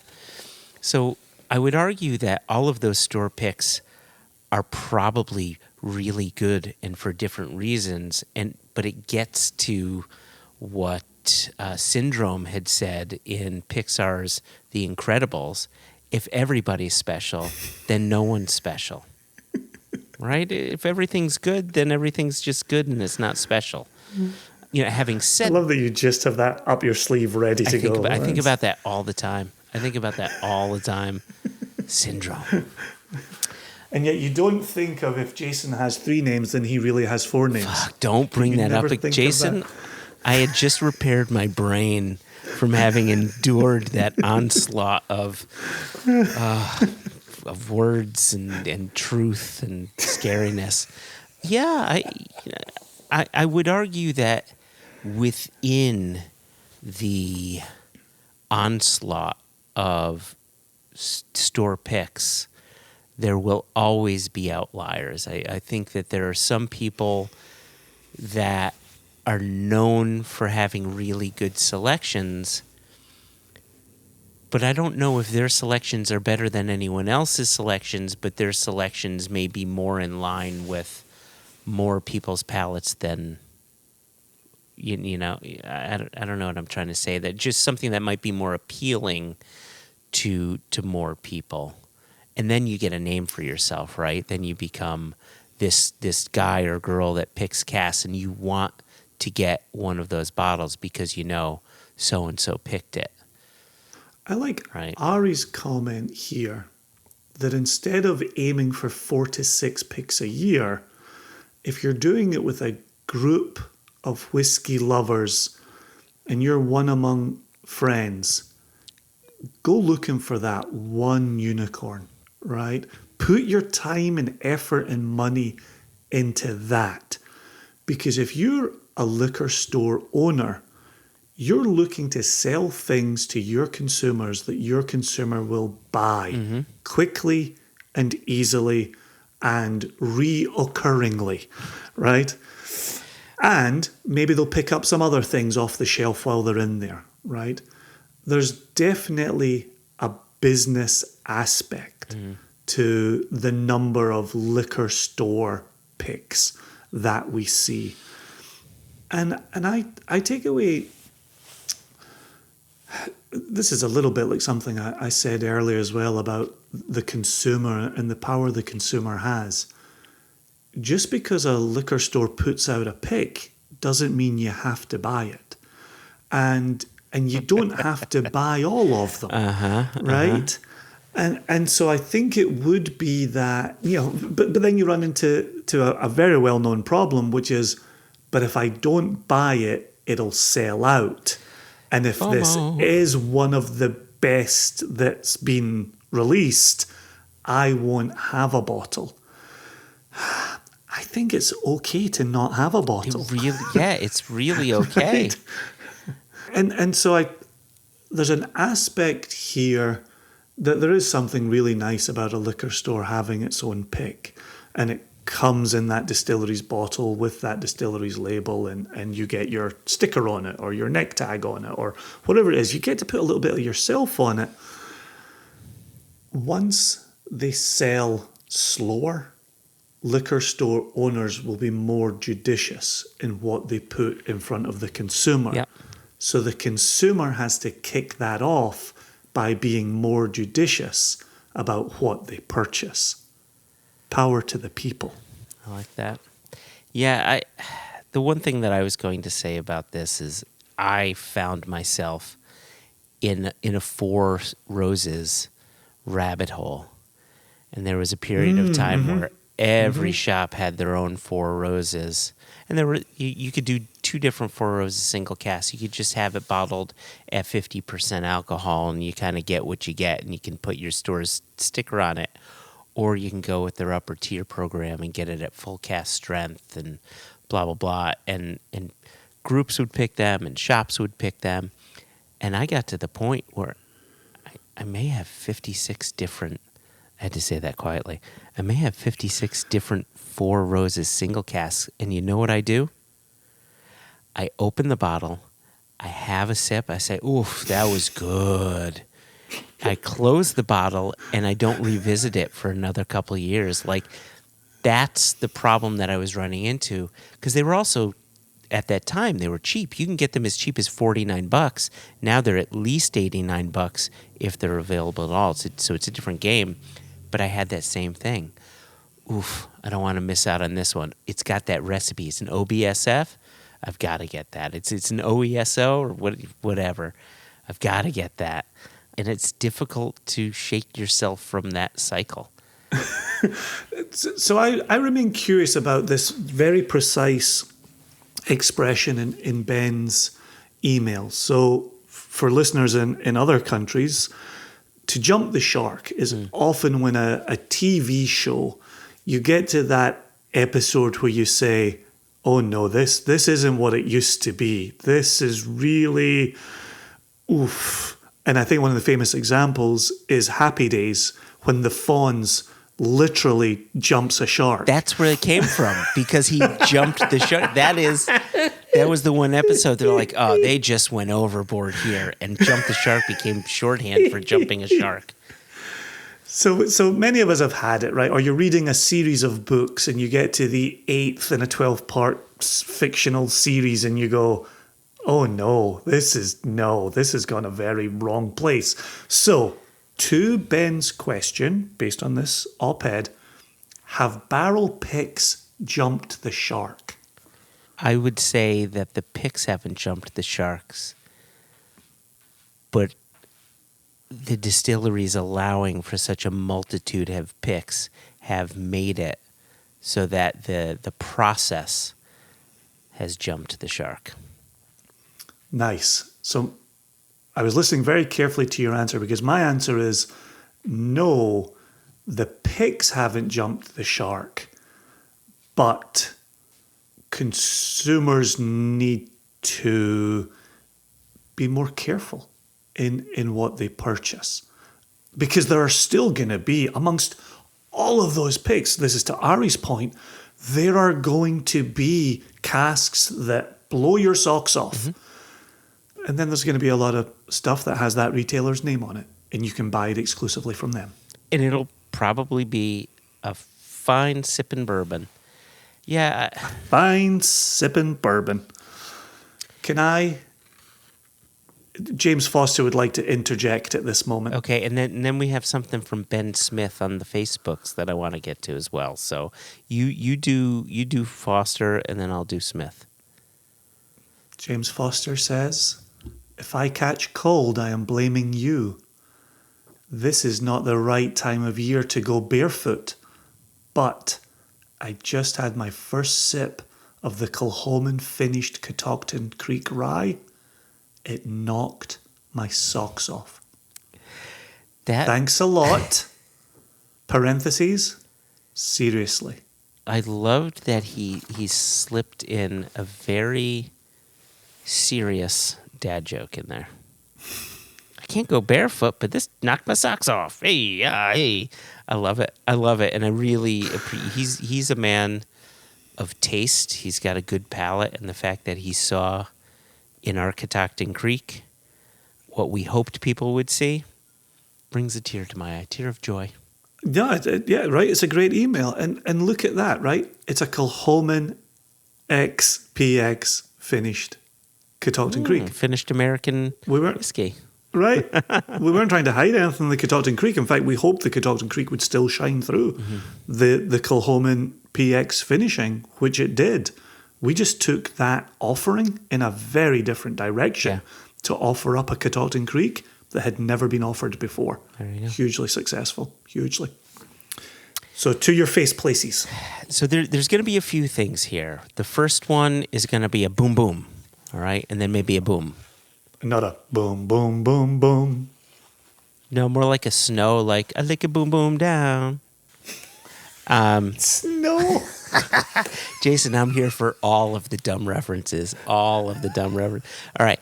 So Ben Smith said, I don't even know where that came from. Ben Smith says, or asks, what are the correct pronunciations of LEDAIG and timely and GLENMORAY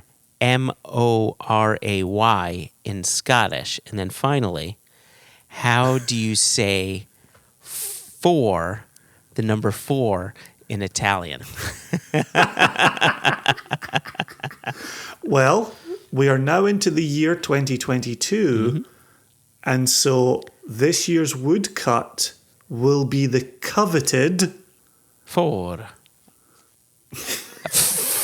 by the power of editing. Yeah, that's your coveted 4. 4. Yeah.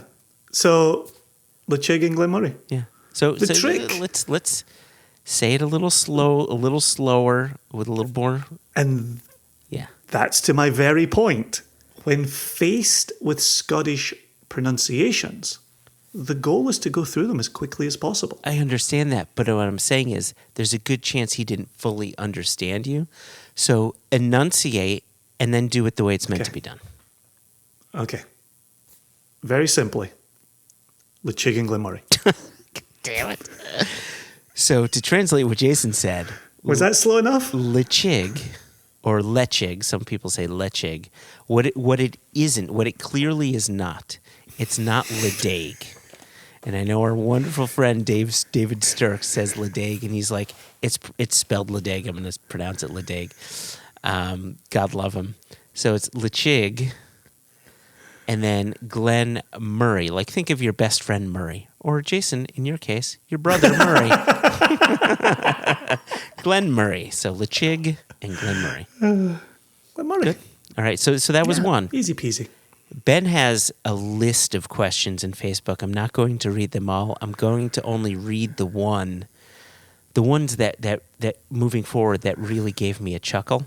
And this one is said, this is a question for the tall philosophical one. Oh, so Joshua, carry on. Cute. Leaves can be put on branches, but can branches ever be put on leaves? Hashtag Deep Thoughts by Jack Handy.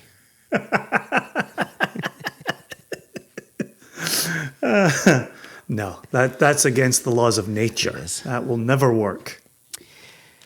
And then the next two kind of go together in a weird way. So I'm going to ask them both, and then I'll explain why I think they go together. Okay. Mm-hmm. Question for Josh, quote, Johnny Marhatton. I love the opening lick/theme song for One Nation Under Whiskey, as its loping down-home cadence gets me right in the mood for listening to some good old quality whiskey chat. What's that music's origin story? So that's question. That's a good question. Question number two.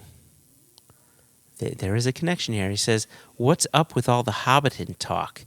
And are you all seriously that into Lord of the Rings? Or is there an inside joke that I've missed? Thoughts on Amazon's Ring of Power? Should Wheel of Time have us worried? And yes, the concept of two neckties in Back to the Future is a dark, grim dystopian future."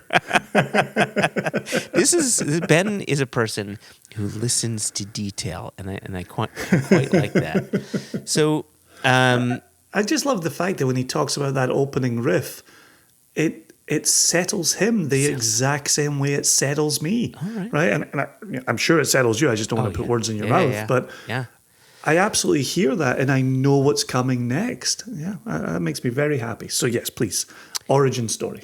So that is from a song called Wooden Monsters from my friend's old band called Way Down, WEIGH, Down.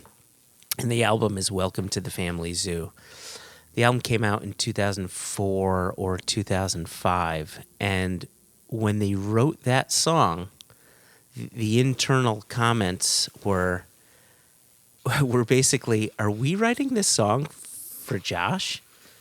Like, they all, as they were writing it, they said, this sounds like something Josh would listen to. And so when they showed it to me, they were like, we all think that we may have written this song for you. And so I've just... That's sweet. Isn't that nice? So there's that. And so there you go. Way Down. The song is Wooden Monsters, and the album is called Welcome to the Family Zoo. You can find it on iTunes or, other music services if you do other music services. And then the question about Hobbiton and Lord of the Rings. Now, here's the funny thing. Yes, we are very much into Lord of the Rings. The singer of Way Down and I were in a band before the Way Down called Leaves of Lothlorien. And we were a hardcore Tolkien-inspired band. A Tolkien-inspired hardcore band. But we were distortionless. And so we referred to ourselves as elfcore rather than hardcore. And I have a tattoo of Tom Bombadil on my arm. So I am very much into Lord of the Rings.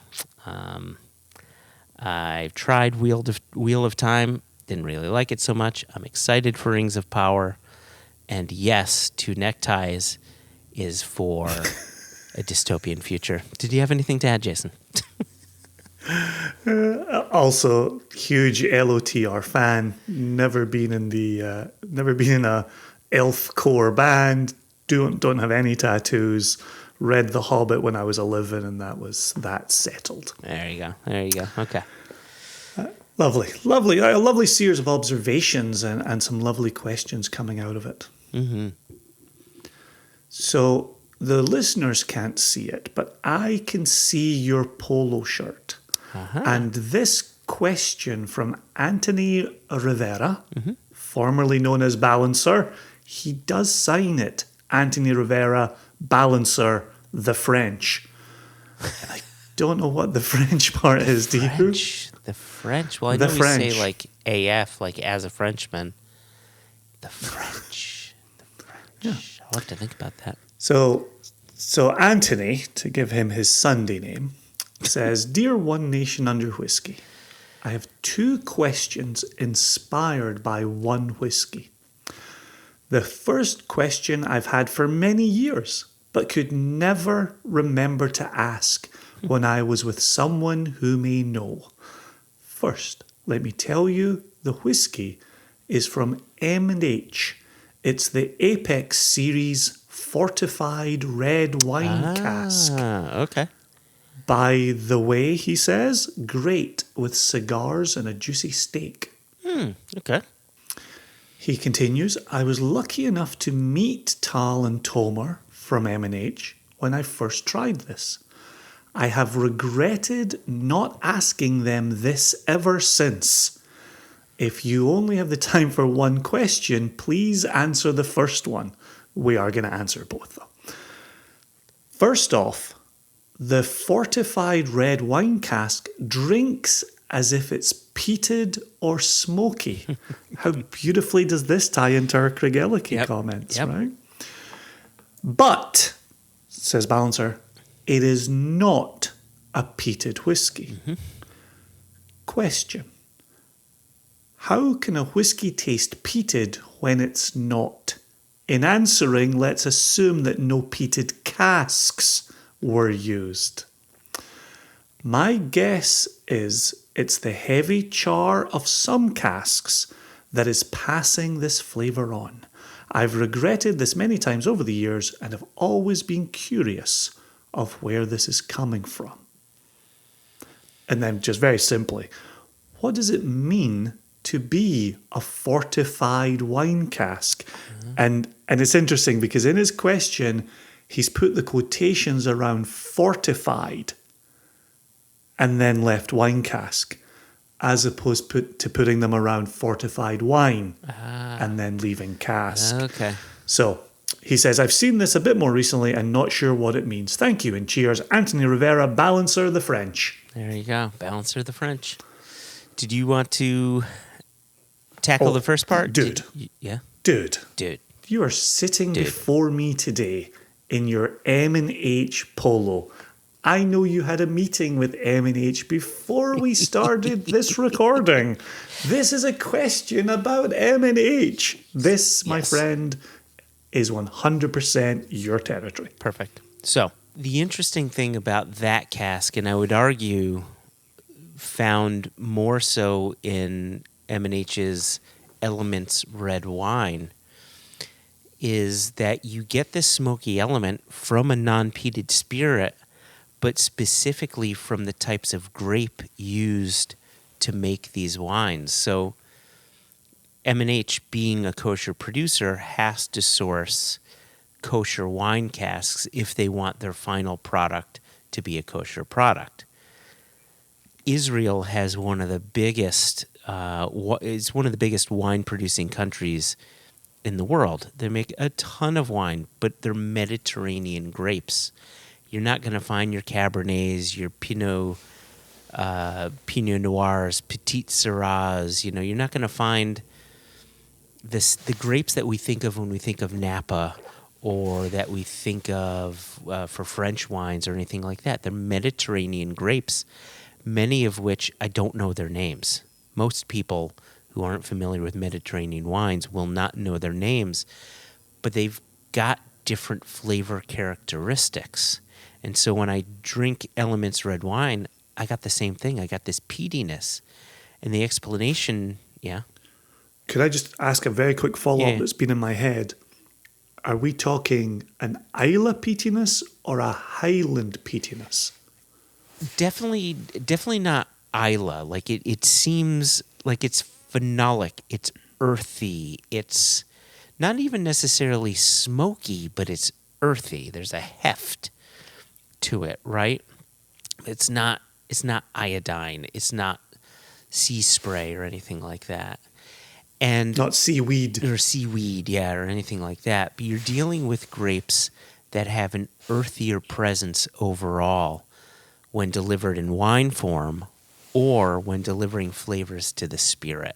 So if you taste M&H Elements red wine, the first thing that you'll notice is that it doesn't taste like, high octane wine. It tastes like a whiskey that has notes from wine with an earthiness. And the same kind of rings true with the fortified red wine cask.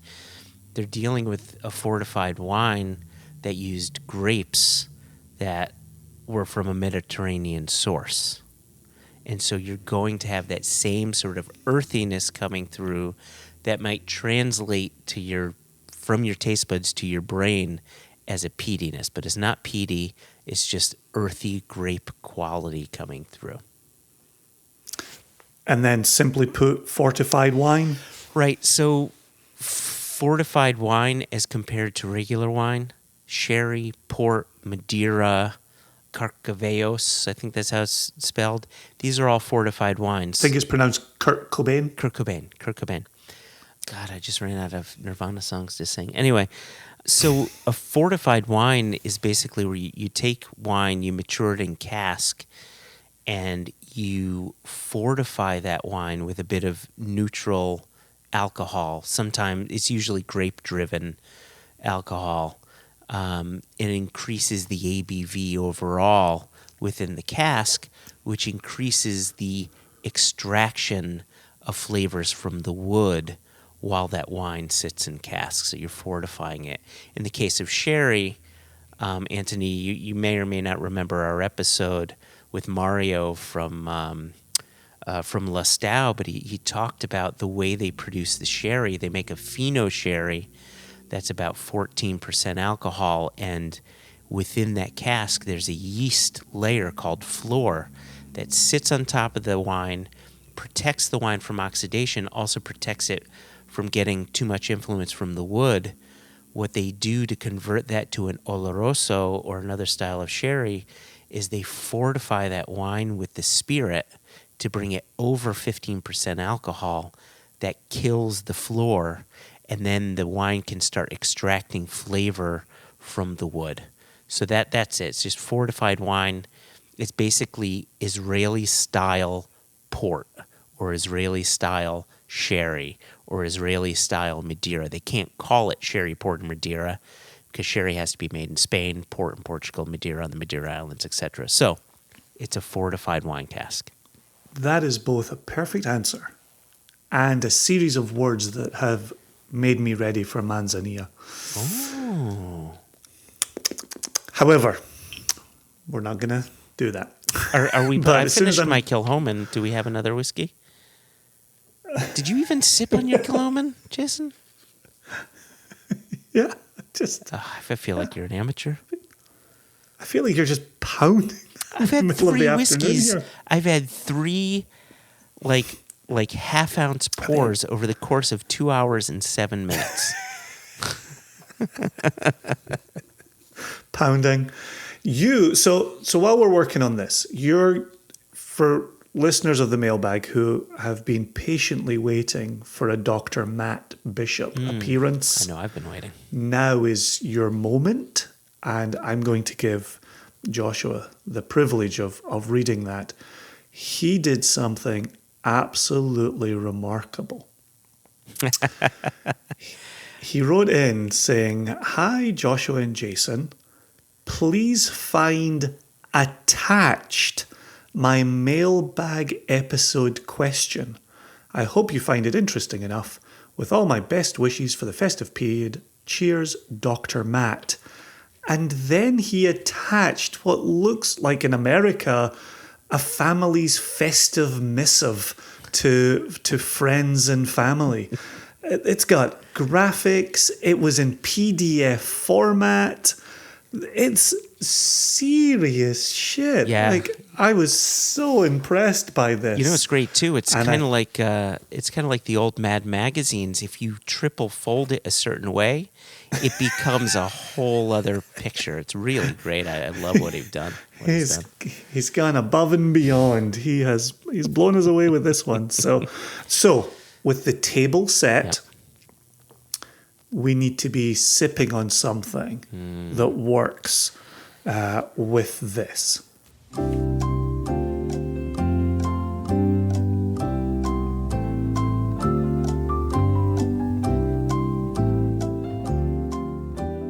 Before I start reading this, Jason, I'm glad you picked the bottle I did. Got our Single Cask Nation Mike Walsh Lafroig, 22 years in sherry.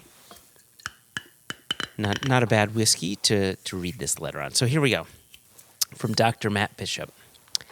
Dear Jason and Joshua, and he's already got me upset because he knows. If anybody knows that it's Joshua and Jason.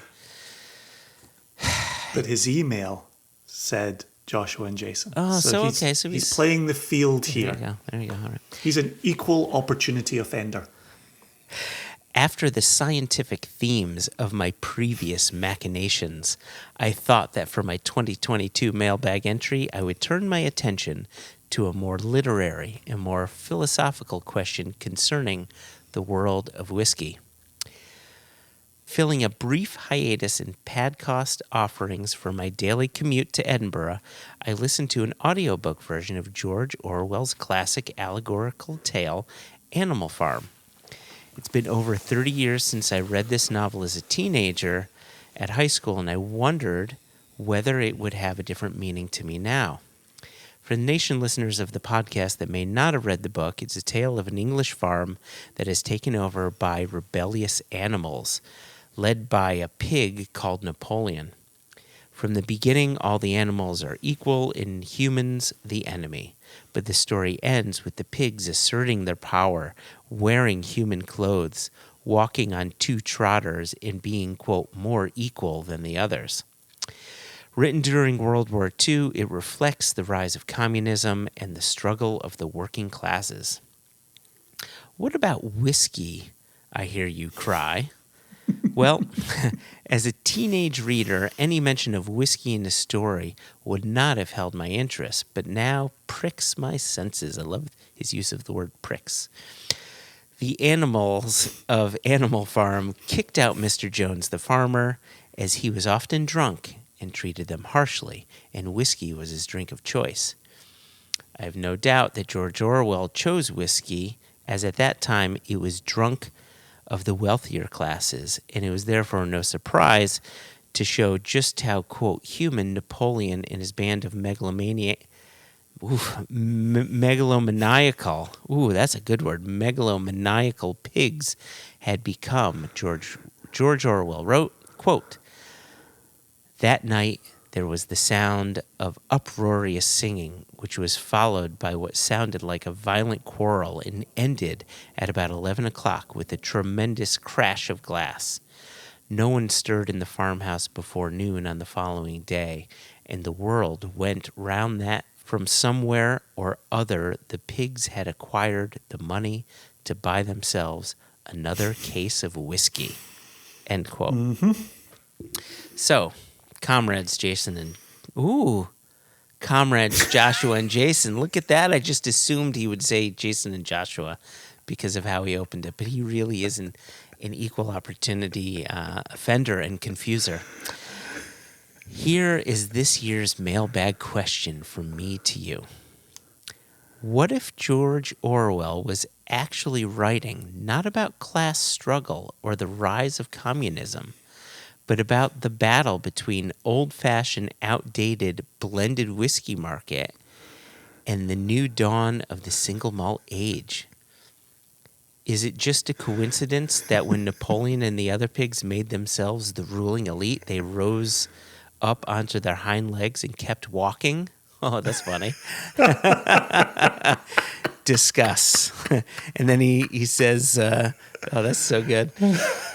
He says, I am as ever in your debt for the joy you have brought me over these troubled months.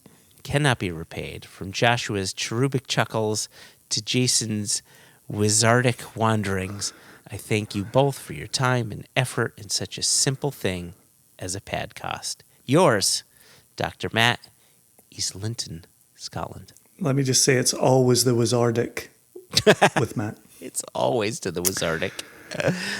So what I love about this correspondence is the whole purpose of this treatise was for Dr. Matt to make that keep walking joke.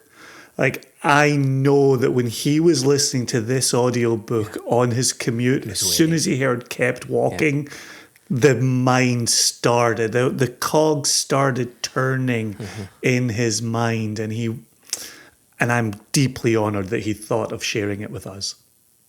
Samesies. He has an interesting number in here. It had been 30 years since he read it in school as a teenager. It's been 30 years since I wrote a high school treatise that was titled Oppression and Depression in 3 George Orwell novels. And I chose 1984, Animal Farm, and The Road to Wigan Pier. Wow. And at that age, I was just watching Tara Jones say, "Help, I'm being repressed."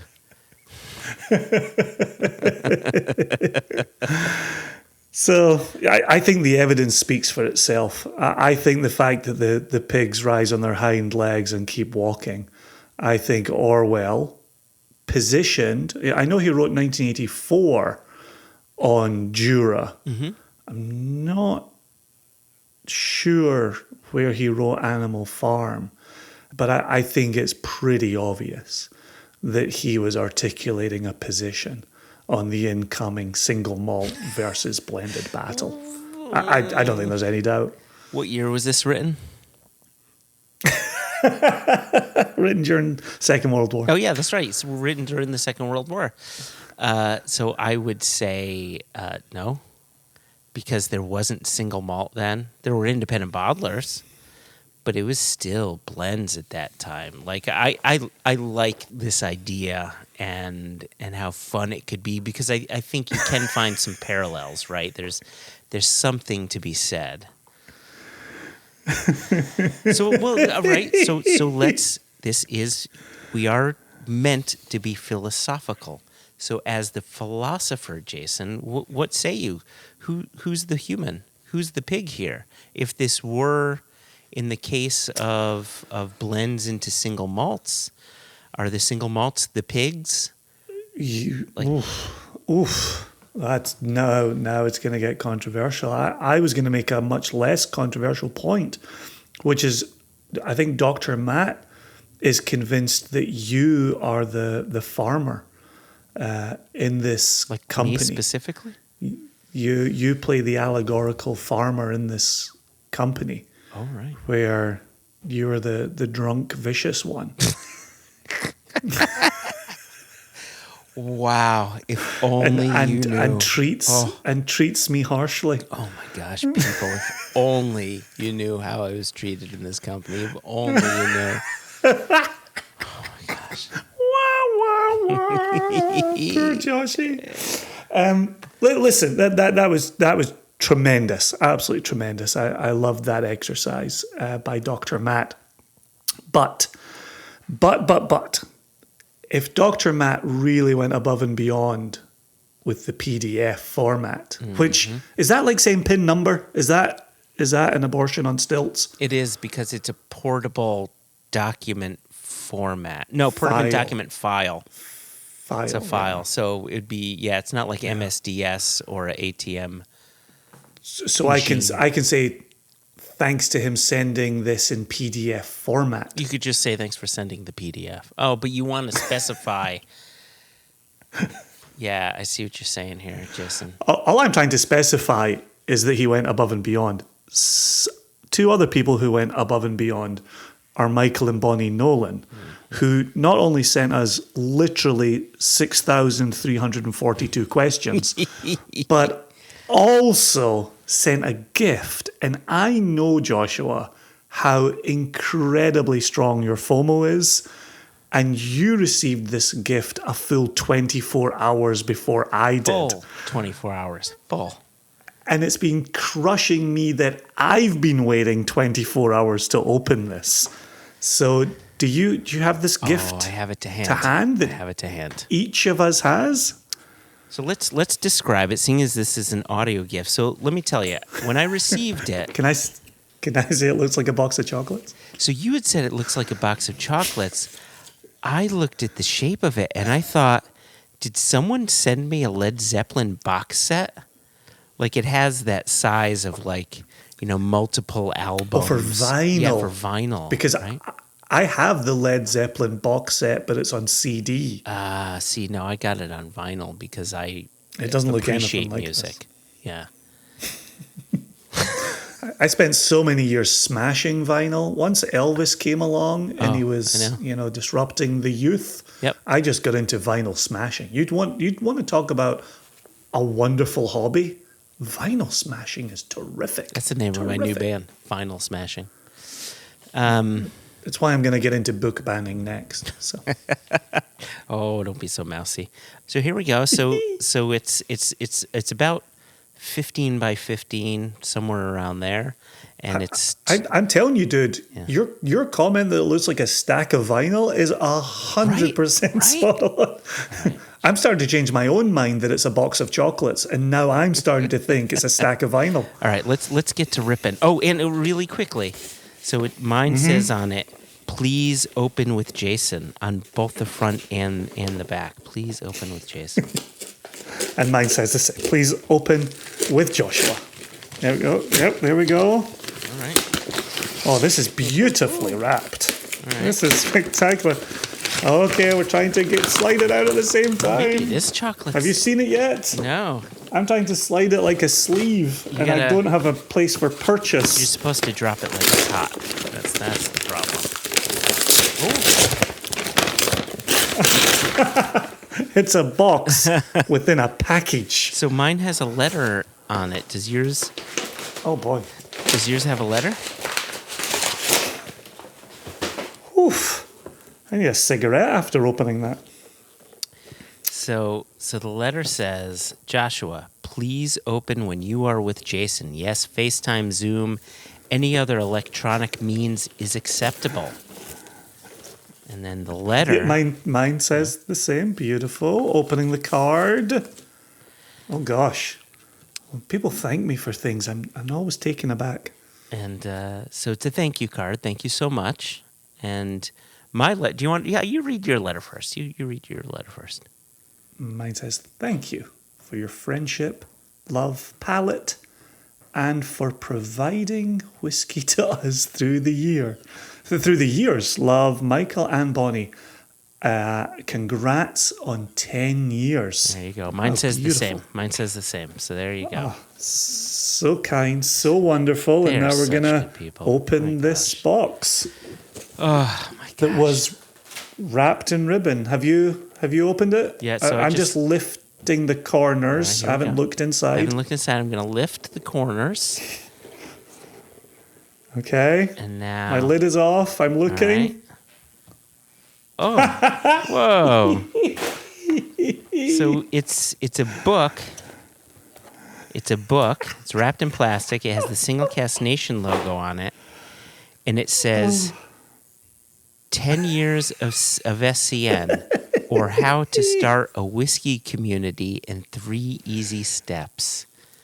Oh my gosh. Wonderful. Jeepers creepers. Jason, I'm going to start crying. This is really something else. Have you opened yours yet? This is so cool. Yeah, mine wasn't actually wrapped in cellophane. I got straight to looking and reading. Oh my God. Oh my gosh. Holy crap. So it's course. It's a full story. It's a full story. With pictures and labels. And more pictures. The 2015 Chicago Whiskey Jubilee's in here. The 2016 Whiskey Geek Tours with Barrel Thief are in here. Holy moly. Look at all these pictures. 2015 Chicago Jubilee. There's James Foster. There's Liz and Natalie. Graham. Michael. Aaron. Jess is in there. Sweet Scott. Bino. Oh my gosh. Lars Bull. Look at that. Christopher Grombeck as well. Oh my gosh, this even has the Laughing Frog. Oh my gosh, it's got the Woodcut series labels in it. Holy shit. This is insane. Oh my. Can we license this from them and sell it? I'm at a loss for words here. Like this is. Oh, I just found a note from Dr. Matt Lurin. As opposed to Dr. Matt Bishop. Stephen London, Marshall Naiman. Oh, wow. Ben Weldy. Aaron Krause. So he interviewed people and put their quotes in here. Oh, my. Jason. This is unbelievable. This is. This is absolutely remarkable. Absolutely remarkable. So do you know how perfect this is? So the book opens with you and I, arms around each other, Whiskey Geek Tours jackets on. That's at Bunnahabhain in 2017. Mm-hmm. And have you looked at how the book closes? I haven't gotten there yet. It's the very next photo in the series. It's the same picture, but the time where I grabbed your ass instead. Now my butt is in your left hand. And it closes with Michael and Bonnie Nolan saying, "Congratulations on 10 years of friendship and good booze. We love you guys and look forward to the next 36 years of SCN." Double high. Oh my gosh. A million thanks. Michael, Bonnie. That is unbelievable. Unbelievable. Yeah. We love you both dearly. Thank you so much for this. This is going to lull me into the most perfect sleep tonight. I cannot wait to read through this. Cannot wait. Holy crap. Oh my word. Yeah. How do you follow that? Should we? Here's what we'll do. Yeah. We'll raise a couple. Michael Nolan is a wonderful human being, and he is very much of the mindset. If you don't ask the question, it won't get answered. Oh, that's true. That's true. And if somebody doesn't want to answer it, they simply won't answer it. So he raised something that I thought was really wonderful in amongst his 6,000 plus questions, which is, when are you going to interview Moana McAuliffe regarding your long-time friendship and collaboration in making iconic SCN and Jubilee labels? We would really like to know what goes into the creative process between the three of you when it comes to original ideas and the imagery that goes into creating these labels. I think the answer to that is I'm texting Mo later and seeing when she has free time, because what a great idea.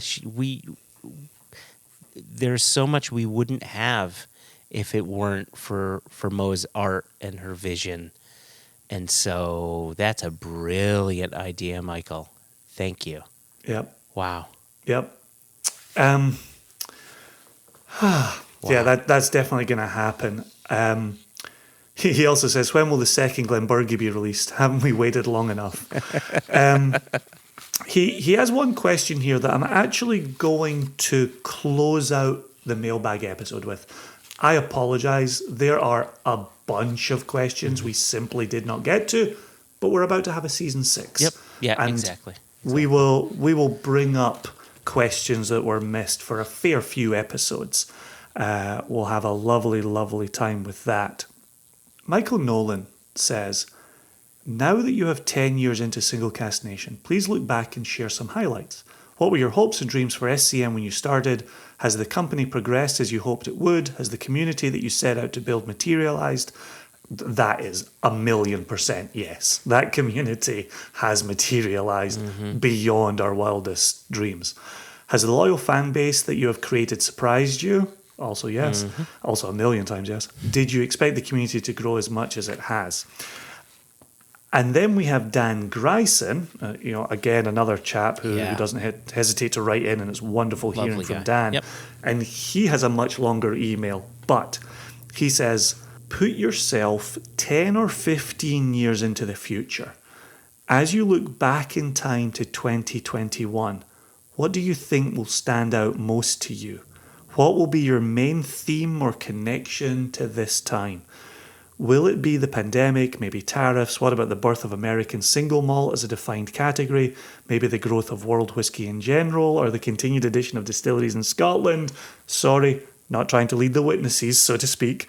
I think it could be any one of these or none of these. Maybe there is something else we will look back upon. I know for sure, I hope it is not the pandemic, and I want to believe it won't be. But a good fun topic to discuss for sure. So, as you two are sitting in your rocking chairs sharing a dram in 2035, what will you remember most of 2021? So, we're getting out of here on these kinds of reflections. Michael's curious about the 10 years of the company. Dan is specific about 2021. So if you can, try and give us a couple. Something from the recent history and something from 2021. And I'll give a thought to two similar answers. Wow. The thing I'm about to say, I want to make sure I'm using the right words, because I don't want to offend anyone in any way. But I think that this could very much be an answer to both questions simultaneously. Okay.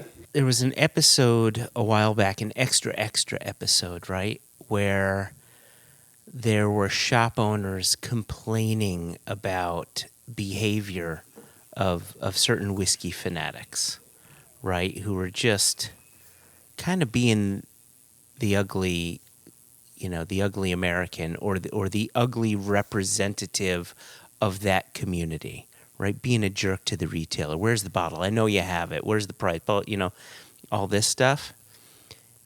I think one of the things that I really derive the most pride from and happiness from as I look back, and I hope I'll do the same 20 or so years from now, looking back at 2021, is that somehow, some way, shape, or form, we have created a community that is everything but the ugly representation of those within that hobby.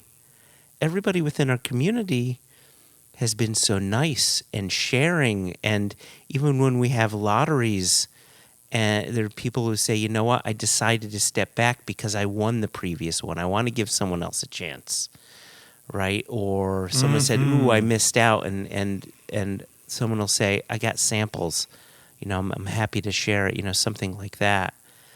There's a certain camaraderie that I think that we've strived to create an environment that would allow for such camaraderie, and we continue to nurture it and ensure that no ugliness gets in, because it can happen even from the best people. We've all been ugly at times, right? But we try to. If I don't get a fair mutation, I'm going to cut someone.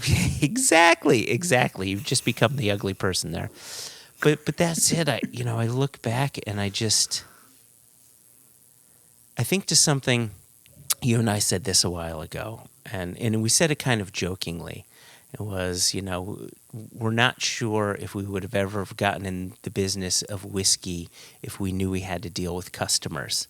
And the fact of the matter is, we're happy dealing with our customers because they're all damn good people. We don't have that complaint.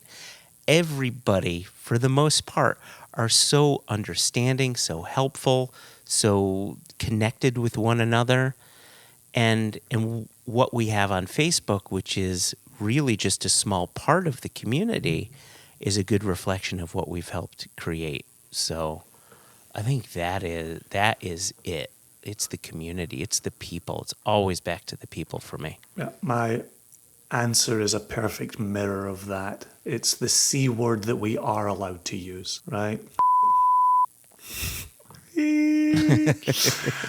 It's the people, right? The whiskey has brought the people together, but it's the people who will be remembered long after the whiskey has all been consumed. 100%. I would say 1,000%. Sorry. And to that, we talk about the community that is the nation in the United States. And that's where we've traveled the most and done shows the most and seen people the most. But we also have a community that's building behind the independent bottling offerings through Jess and through Elijah in Canada and Sweden and Germany and Israel and Japan.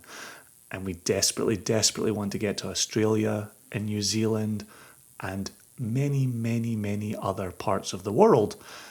And until that day, we have this increasing community around one nation under whiskey.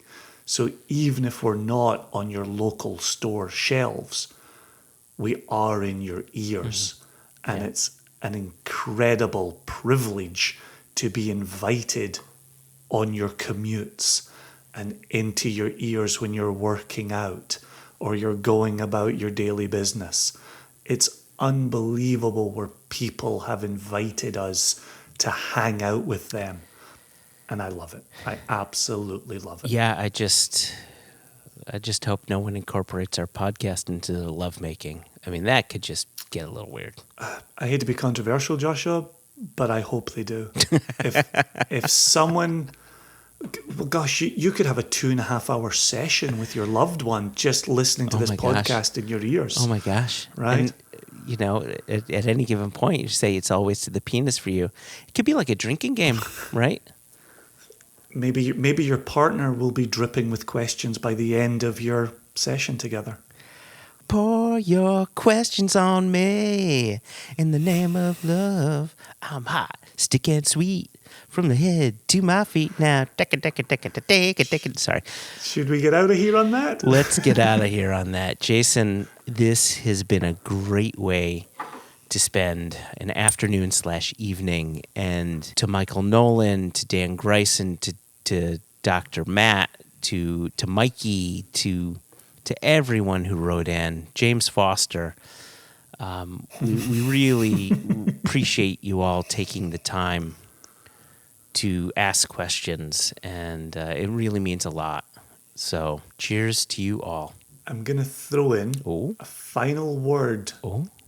Tamara, was it Ari was asking earlier about bringing the wives back on the podcast? Yeah. Because you and I are still going, we're 2.5 hours into this. Tamara texted, "Your poor listeners have other things in their lives, with a smiley emoji. And my response is, no, they don't. And that's why we love them and they love us. Cheers. Cheers.